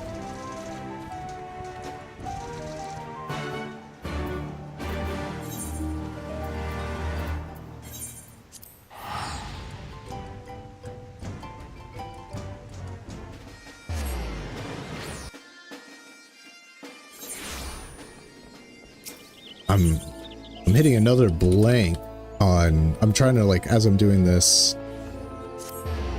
like, think of the fishing quest. Wait, did I even do any of the fishing quests? Remember, oh, I actually remember completing the fishing quest. Did I do it on this character though?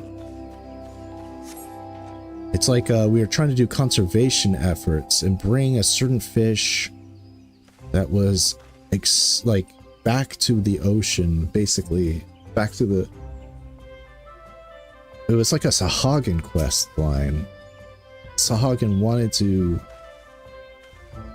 bring a fish that they loved back to the seas of Eorzea because it's been overfished here, and there's sightings of it in the Far East, and we had to like kind of figure out why it was well, it wasn't overfished, it's just there was like a predator or something. We had to like fish, an invasive predator came and took it all away, I think, and we had to fish the predator away, basically. Now I remember completing that, so I don't know if I've done it here. You guys remember this guy, Sawney? He's involved in the dungeon, the Saint, you know, the plant place questline. He's part of that, so it's funny if you haven't done that questline, you must say something different. Oh, Caligo, it's good to see you made it. I was worried you might miss out on the best part. I see everyone's present and accounted for. Let us begin. Sounds like my cue. Edith and I managed to find a solution, two actually, to this eelworm infestation. We can choose to put our faith in either alchemy or, what was it called again? Ah yes, companion planting. While alchemy is the more potent of the two, it does have its downsides. For one, its equally potent side effects, and if any concoction we use happens to scatter further than we planned, it could wreak all manner of havoc on the environment. In which case, the only option realistically available is to make use of a blend of the two. I know enough about platonic alchemy to cover that aspect, but companion planting may prove somewhat difficult to utilize. I don't want to make a fool of myself, but could someone explain to me what companion planting is exactly? Simply put, it's the process of planting different crops in close proximity so that they may mutually benefit one another. These benefits vary from stimulating the growth of neighboring crops to increasing yields. Oh, and perhaps more interestingly, it can also help prevent pest damage. In the case of eelworm infestation, a flowering plant called Ralger's Streak is said to be effective. However, sadly for us, there's none left in Saint Melchiane's Abatorium. That's why this one is literally just being a messenger between two gardeners, right? I mean, it kind of feels that way. It's kind of that way. You're also like a supportive person for this fledgling botanist. You're always like, come on, do better. And eventually you have the option to kind of get fed up with her. It's like, for crying out loud, just freaking believe in yourself for once. I can say with confidence that we have never had any at the guild either. However, I do have an idea where they may be found. The flower owes its name to Ralger, the garden deity of Alamigo. I dare say you stand a good chance of finding it in here, Albania, where faith of the destroyer has ever been strong. It stands to reason that the flower would grow in the area. And that's where you come in, Caligo. Do you reckon you'd be up for traveling to Gira Albania and tracking down this elusive plant on our behalf?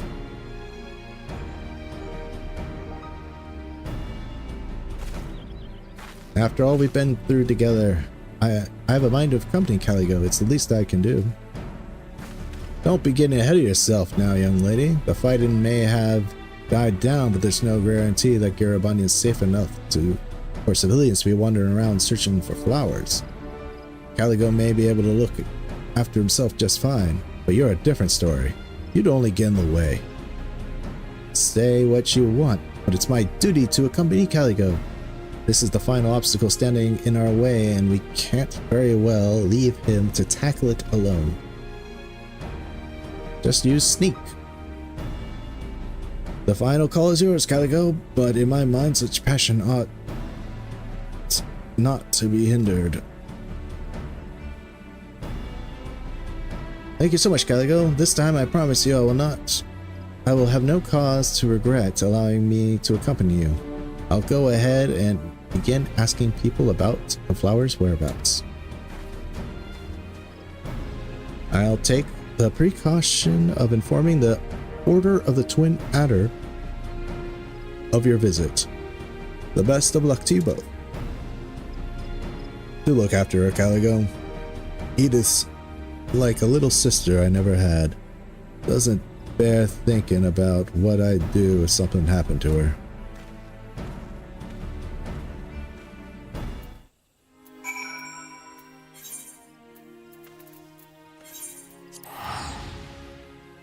Okay, it's almost 6:30. Gotta just wait till it gets to 8, make sure I'm on Balmung so I can actually get it. I think this guy's... Are you new? No, you're not new. Calico, I was wondering when you'd get here. An Alamegan Twin Adder officer gave me the most scrumptious morsel of information. He claimed to have heard of a plant used to prevent pests being grown in a village named Alagiri. I'm not the only one who thinks this sounds like exactly what we are searching for. Am I? He followed this up by saying its surroundings are fraught with danger and it's no place for a little lady botanist to be poking around. Honestly, the cheek of the man. All his words have done is harden my resolve. Come, Calico, to Alagiri we go. Now she has a hard time finding places, so maybe this will show that she's grown. She actually can find her way there.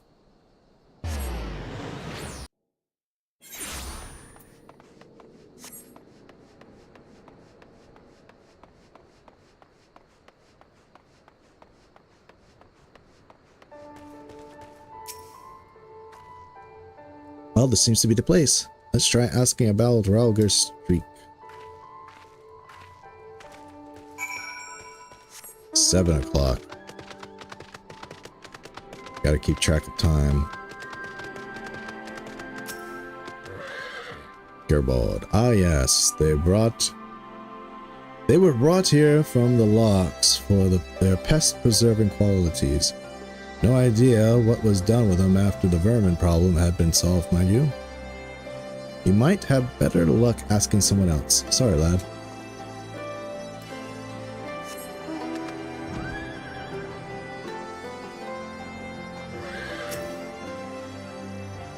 Now that's a name I've not heard in a fair while. Memory's a bit foggy, but I'm pretty sure it's a wildflower found out in the mountains. Who knows? There could still be a patch of them growing somewhere.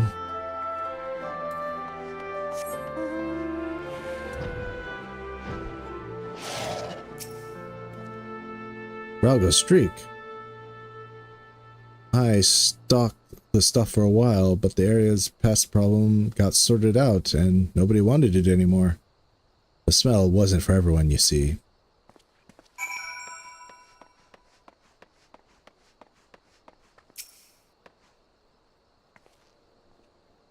Right, so from what we've heard, odds are that Ralger Streak grows on a mountain somewhere in the locks, far away from any settlements.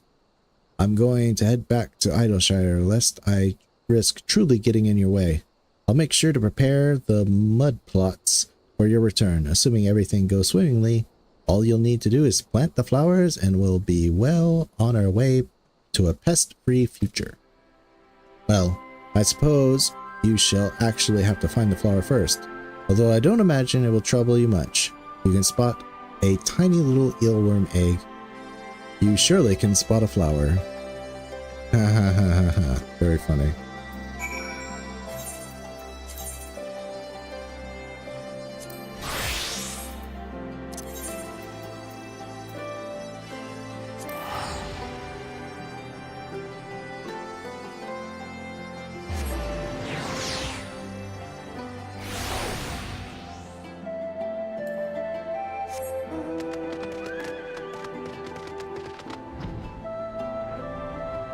2612.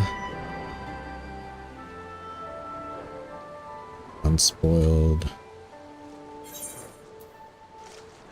There it is.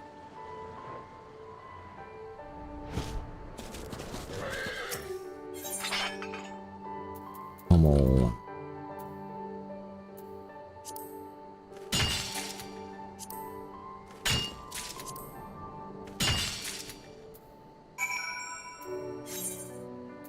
Abandoned node. Alright, so we're trying to find Ralger's streak. Let me just make sure what time, because it's going to be timed as well.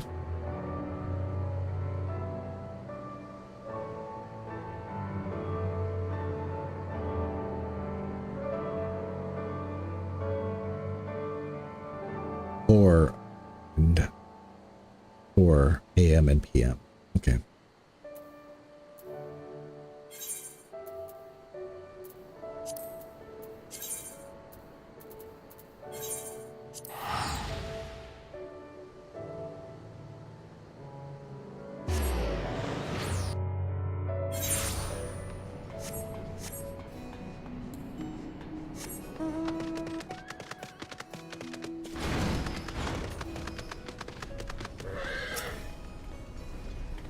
Nice to see you've returned, Caligo. Did you manage to find the Pummelite? Pummelite, an oddly named ore that was dubbed such by early here Albanian settlers who believed the chunks of colorful mineral to be pieces of a larger rock shattered by a single blow of the destroyer's fist.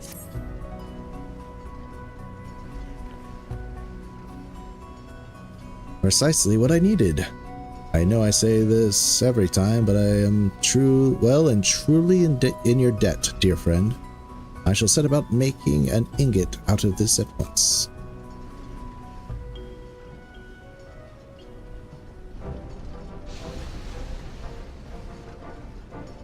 Finished at last. I could not have hoped for a higher quality, even in my wildest dreams. This will more than suffice for the pistons we require.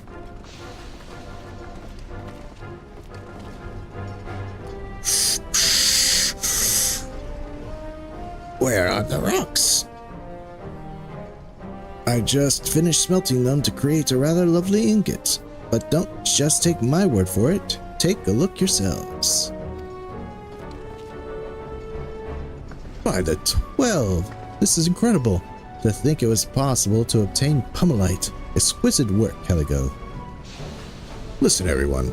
We must not let the fruits of Caligo's labors go to waste. We will create pistons capable of supporting our beloved gob roller. Do you hear me? I think everyone within Almom heard that. But I would be lying if I said it had not gotten me nice and fired up. It's time we got to work.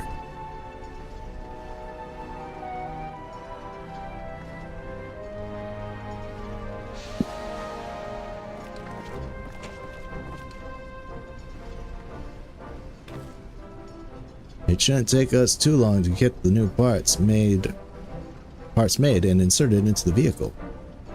The plan is to test the gob roller and its new pistons by the answering quarter. I do hope to see you there, Caligo. You have contributed so much to the project after all. Alright.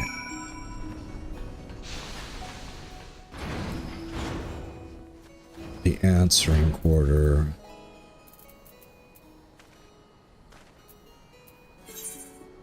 That's right outside that gate. Okay.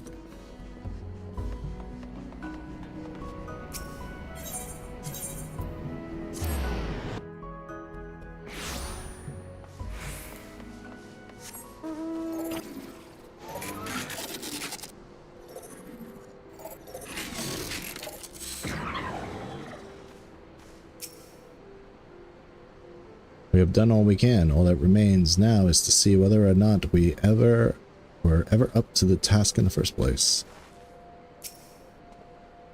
Everything's going to be fine. Or maybe it's not. Wait. Might it not be? No. I am sure there's nothing to worry about. Or is there? This is it. Everything we've been working towards. I haven't been this nervous since the first time I used an alembic to make a bottle of distilled water. So they're all like different jobs. He's the alchemist. Good to see you, Caligo. Everything's in place. All that's left is to put the gob roller and its pistons through the paces. We're just waiting for stack blocks to get the engine going, and then we can start the rest.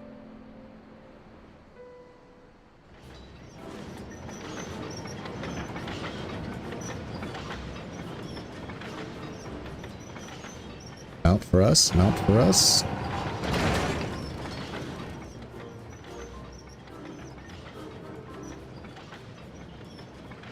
You guys just put 4 wheels in front of it.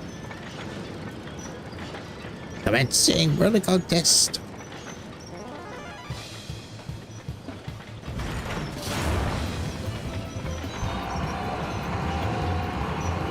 Isn't this guy a boss in Alexander? Or at least part of the boss?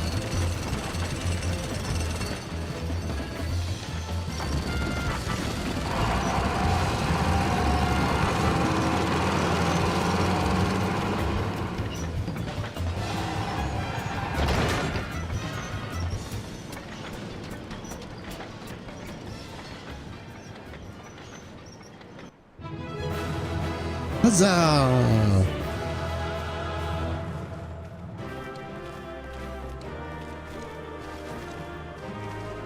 This is their foremaster, the team lead. And by the way, he tries to speak normally.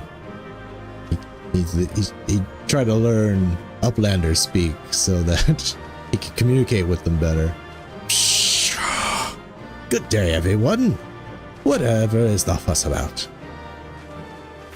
Chief, where in the 7 hells have you been? You've been gone so long, we already finished work on the gob roller.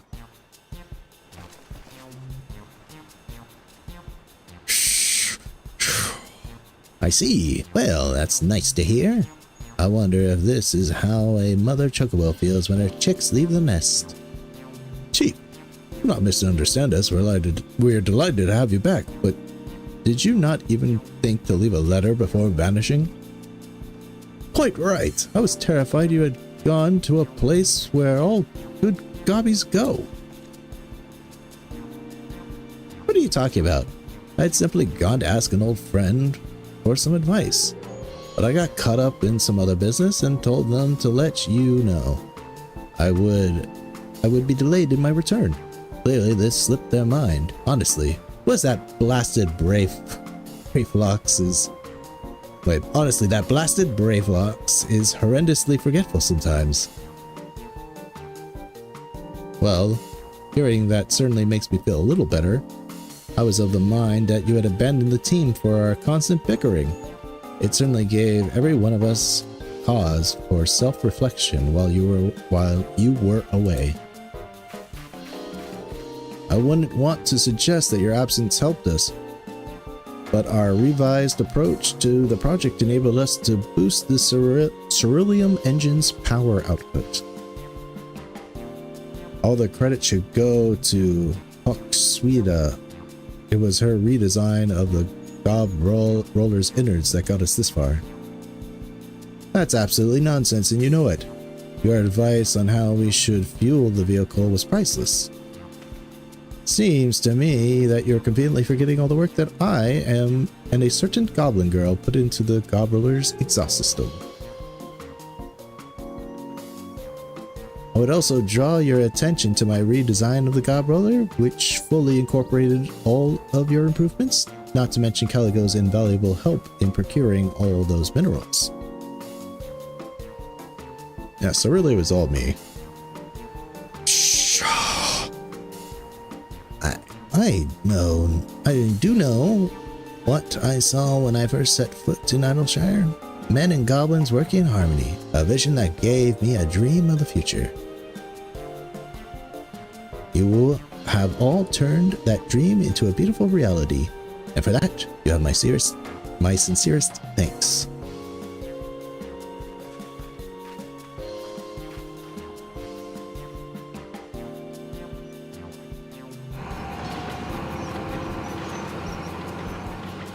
Then it drove right off a cliff.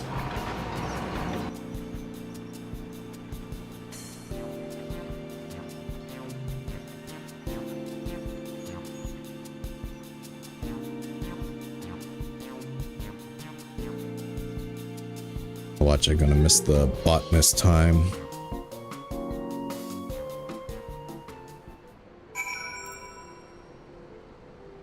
Still got some time. Caligo, no doubt you have already been thanked enough for a lifetime, but allow me to express the sentiment once more. A young Nonowato stated, your help was instrumental to our success. You may not be aware of this, but I used to be one of the Illuminati. They tasked me with developing a vehicle that would allow them to safely conduct pilgrimages across the land. However, things turned sour when that dastardly Quick-Think stole my plans and twisted them into something different, something evil. The resulting monstrosity was the Gob Machine, a savage weapon. My frustration and sadness, coupled with the disdain I had for long harbored for the Grandmaster, pushed me to finally leave those mad goblins behind. I imagine you and more or less aware the major events that followed. At any rate, your work for us is done. I do hope to see you again in Idleshire one day, old boy.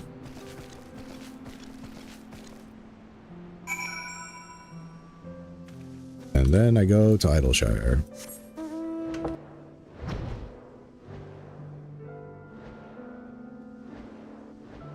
Oh.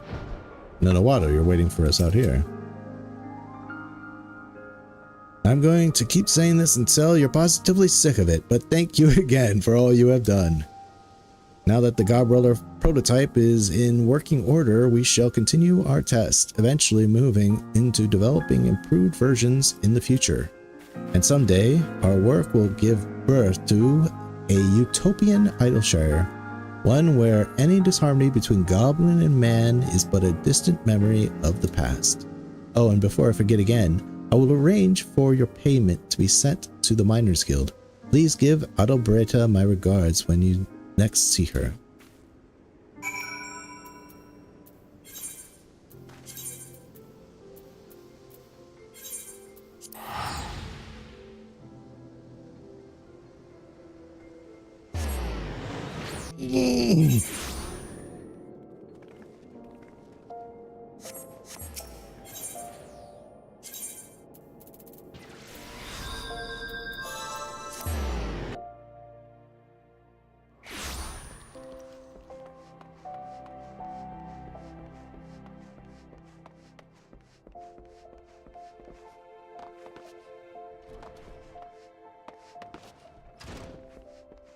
Man, I underestimated how long it takes to do these quests if you actually read them out. Welcome back, Caligo. Nonowato had some very complimentary things to say about your work. Seems you've done the guild's reputation quite a service. Something tells me you'll find the payment they sent to your liking as well. I know I don't usually ask much outside of work, but would you mind telling me what kind of place Idleshire is? It's been playing on my mind ever since the job came in. It's a place where goblin and men work together in harmony. It's a town that's only going to grow in importance as time goes on. Well then, perhaps it wouldn't hurt to do a bit more business with Idleshire in the future. Maybe I could even look into creating a branch of the guild there. No need to rush into anything regardless. I'll give myself time for a good thing. But I digress. Good work as always, Caligo. You can be sure I'll be in touch again whenever the guild gets a job worthy of your skills.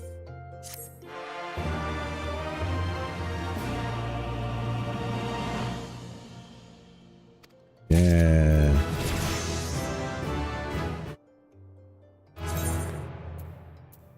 Oh, I learned something new too. Okay. Let's get rid of this. Nothing more useless than gathering materia. Anybody ever meld their gear.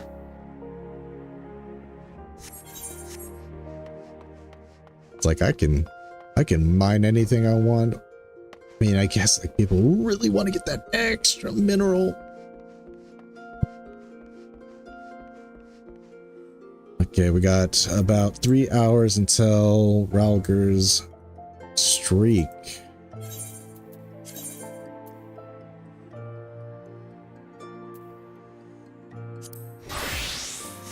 I think I completed this quest, yeah. So we did fishing. Fishing is done.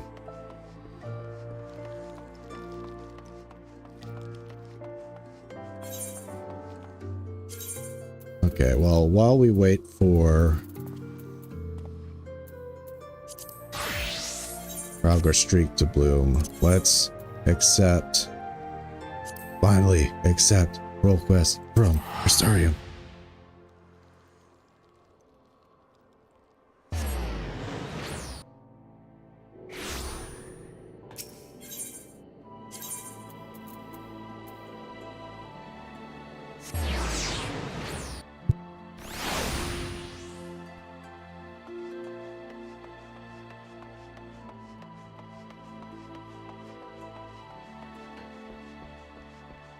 Just want to make sure if carpenter is, yeah, it's that.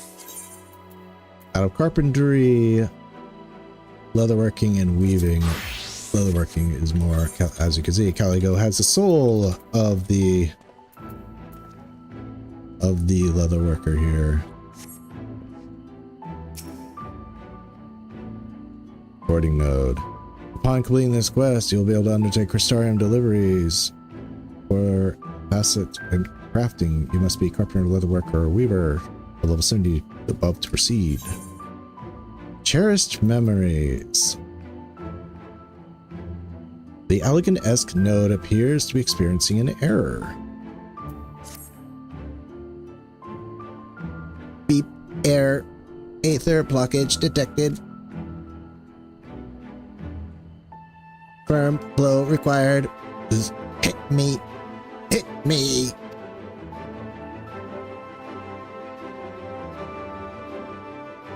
Seek Bayuna. Must seek Bayuna. The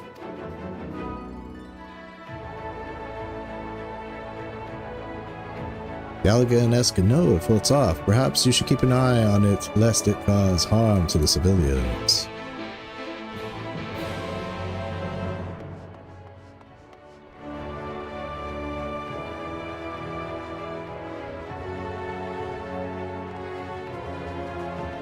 And that's levy quests. Maybe we'll accept those later, but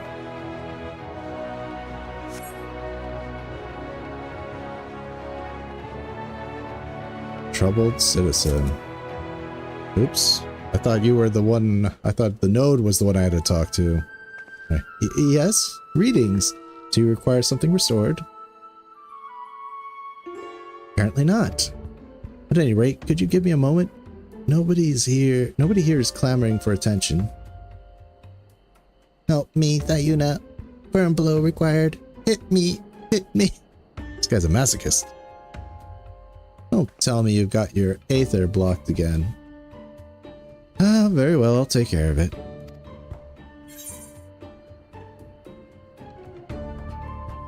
You need to acknowledge elegant artifacts to fix it.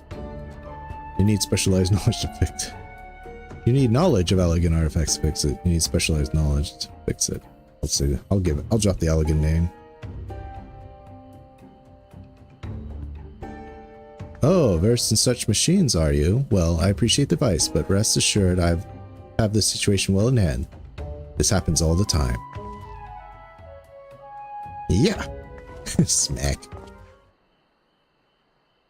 Beep. Beep. Beep. Your node has encountered a problem and needs to restart. Collecting error information and restarting. Beep. Boop. Node restart complete. Logging in as Thuina. Bzz. More Thuina. Hit me more.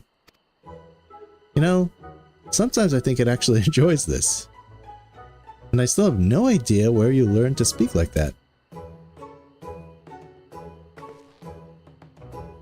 Now then, were you wanting something? I don't believe I've seen you before. I take it you're new to the Crystarium? Relatively. Ah, I remember now. You're the master artisan who hails from the same land as the Exarch. What was your name again? That's right, Caligo. It's a pleasure to meet a fellow crafter from a faraway place. I'm Thuina, a restorer of the facet of crafting and the proprietor of Cherished Memories. For my work, I had to train in a variety of trades, including as a leather worker like yourself.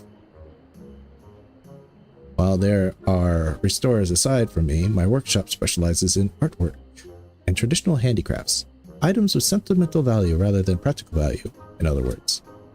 Given the state of the world, my choice of focus is frowned upon by some, but I knew it was what I wanted to do. And so I opened Cherished Memories with Nodi here as my assistant. Adorable, isn't it? It's actually a relic from the tower, but it had broken down. I couldn't bear to see it lying there discarded, so I restored it the best I could. It's been with me ever since. Am I a good node? Yes, you are. No one keeps records like you, Nodi. Now, I realize we've scarcely met, but I propose a little business arrangement. You see, despite the work that I profess to do, I'm actually only good at alchemy, my original field. There's much that I have to learn, and I'm hoping I could learn from an accomplished leatherworker such as you. I don't ask that you teach me, only that you craft the materials I need. By using these materials in my work, I can hone my technique while getting the job done besides. Of course, I'll make sure you're suitably compensated. Moreover, every bit that I learn from you, I promise to pass on to my fellow crafters. That way, your knowledge may come to serve all the peoples of Novrand. So what do you say? Can I rely on your help? Tuna is still a work in progress. Please knock her into shape. Bish, bash, bzz. I'm in your debt. When you're ready to begin, please come and see me at the mean. Asking me to bish and bash her. Bish and bash her? I barely know her.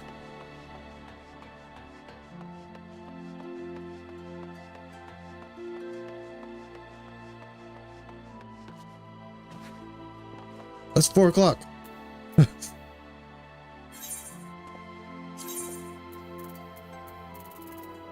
Hurry, hurry, hurry. The Garabania locks. Porta, it's at 7-9.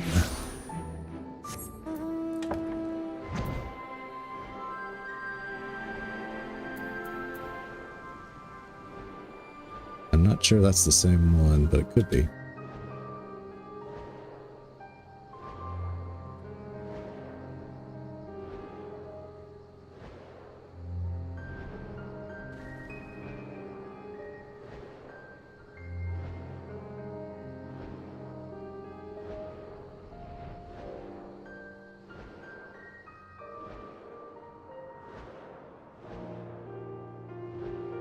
Good.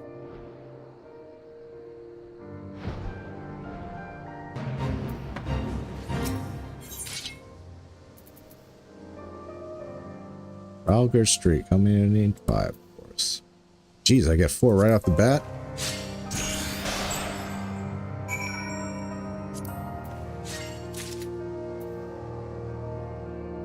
And I need ginger, so I'll take that.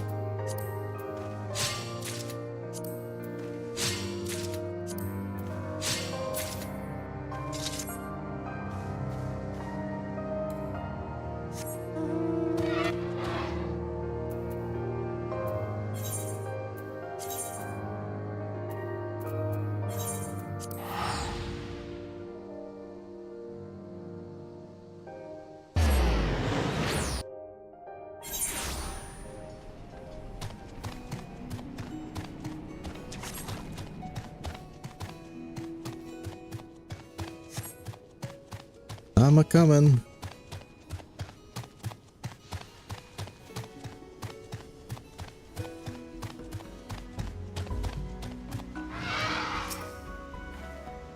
You should be able to find Ralgar Streak somewhere in the locks. It's time to put those eagle eyes to use once more. This would actually be...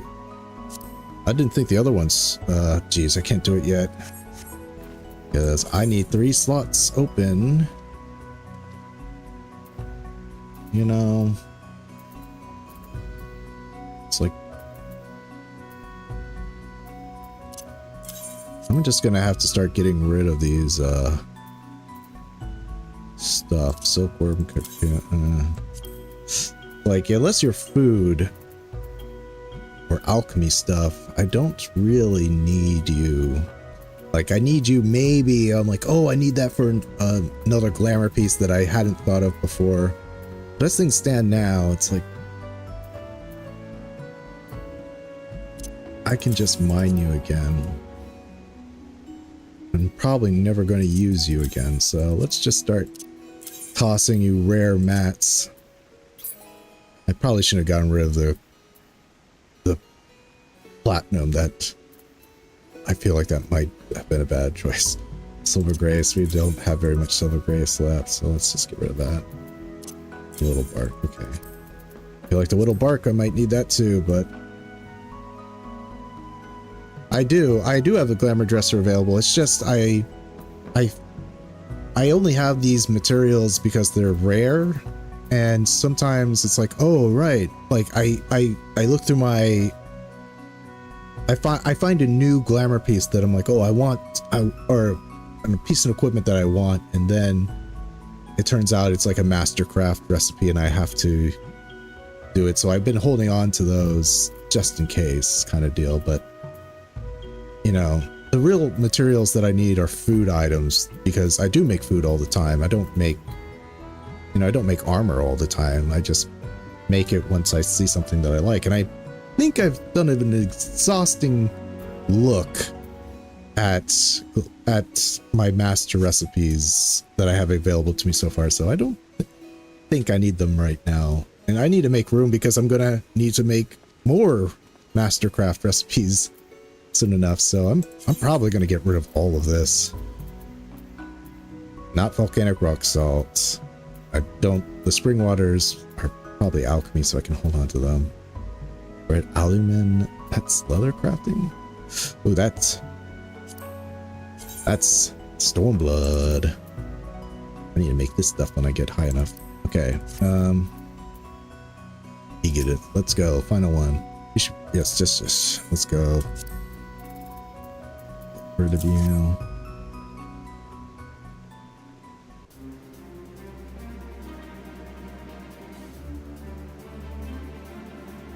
This is Ralgar Streak. It's beautiful. It's stunningly beautiful, and yet beautifully stunning all at the same time.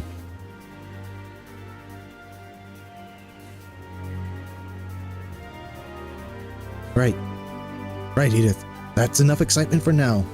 Think calming thoughts. Sorry for that, Caligo. Everything's ready. All that remains is to plant the flowers.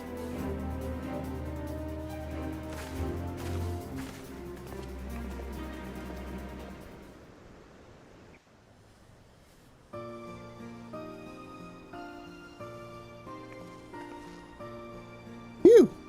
Who knew planting flowers could be such tiring work?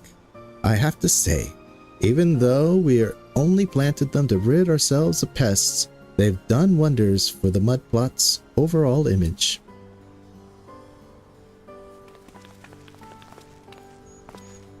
Haha, now that ain't a sight for sore eyes.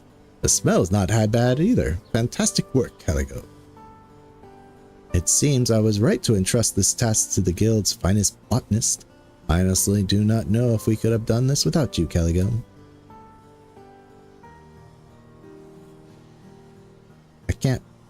I can't believe my eyes.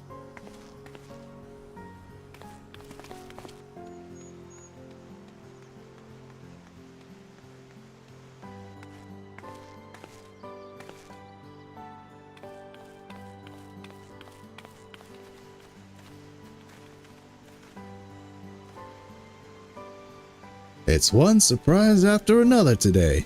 To think that any of the first batch of the potatoes survived. These little guys are tough, that's for sure. I was absolutely positive they were all done for. Thank you for staying strong, little ones. It will be all right from now on. I shall make sure of it. Having seen how far you've come, I too have the utmost confidence in you, Edith. However, allow me to give you a helping hand of sorts.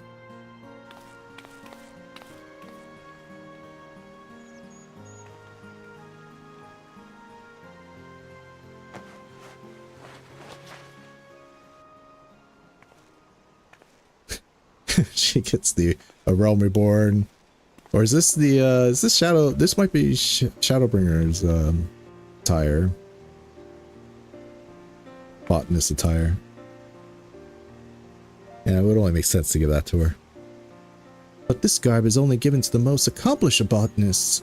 You may say I've grown of late, but I cannot bring myself to believe I am worthy of such an honor. Oh no, it's A Realm Reborn. She's wearing the same thing as Fufu-cha. Now, don't be so harsh on yourself. It is true that you have only made but the first steps on the long road to becoming a great botanist. However, it is precisely with that in mind that I saw fit to furnish you with this gift. Think of it as a sign of my steadfast belief in your future. Our future, which you are now a future which you are now more than strong enough to cultivate on your own. With Caligo and I no longer being actively helping you, we shall certainly be keeping a watchful eye on your progress. I wish you the best of luck, first botanist of Idleshire.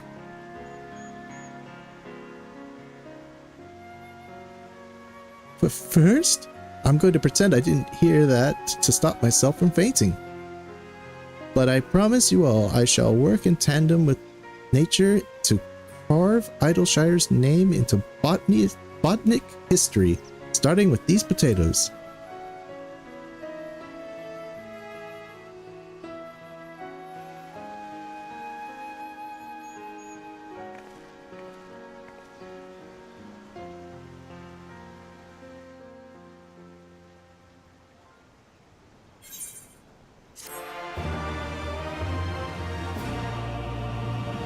Okay, got it.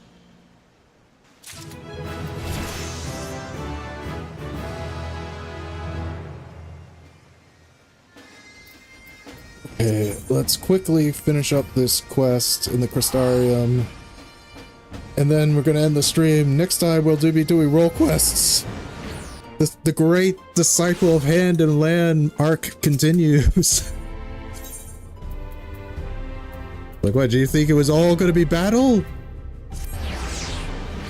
Yeah, Stormblood fully wrapped up. It's like, I just wanted to get rid of them. I mean, I wanted to save them, because, you know, I wanted that extra experience, and look at how much experience I got, you know? I almost leveled up Leathercrafter just from that one quest. I think. Gives a lot of experience, so I was like, I didn't know that the Gatherers gave you an ability, though. I probably should have done that already. Why, thanks for coming, Caligo. May our collaboration bear much fruit. Here. I mean, here. So this is Cherished Memories. Well, it is when I'm here, at any rate. I have neither the funds nor the reputation to have my own place, so I'm making use of the means facilities. So without further ado, let's assign you your first task. Nodi, if you'd be so kind. Bleep. The item to be restored is a painting of Damsol, a village in Lakeland destroyed by Sin Eaters approximately 90 years ago. The client is a descendant from the Lysians of said village. So by restoring the painting, we aim to restore the visions of the village as it once was. With my knowledge in alchemy, I've been able to remove the stains, but the canvas itself is in appalling condition. While the client didn't go into detail, if I didn't know better, I'd say it was intentionally damaged. Now, like most paintings originating in Lakeland, this one uses a special canvas resistant to humidity. In order to restore it, we need materials to match. Can you prepare this for us?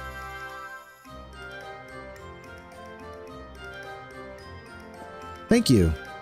Once the material is ready, I'll begin work on the restoration. Okay, we're done. And we're done. Facets of crafting universe. Astrocrine deliveries are now available. By delivering requested items to Thunia and raising yourself in her esteem, you can advance the story of her struggling workshop.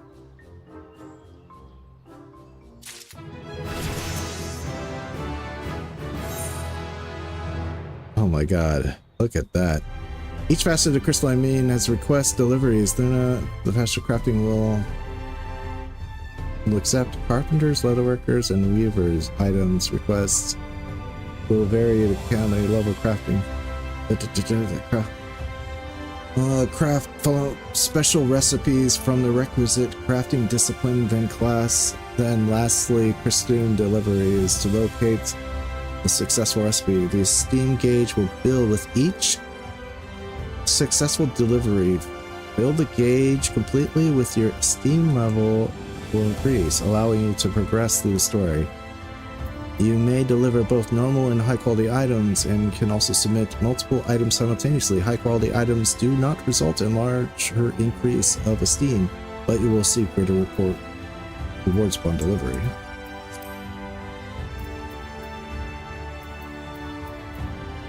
So this is kind of like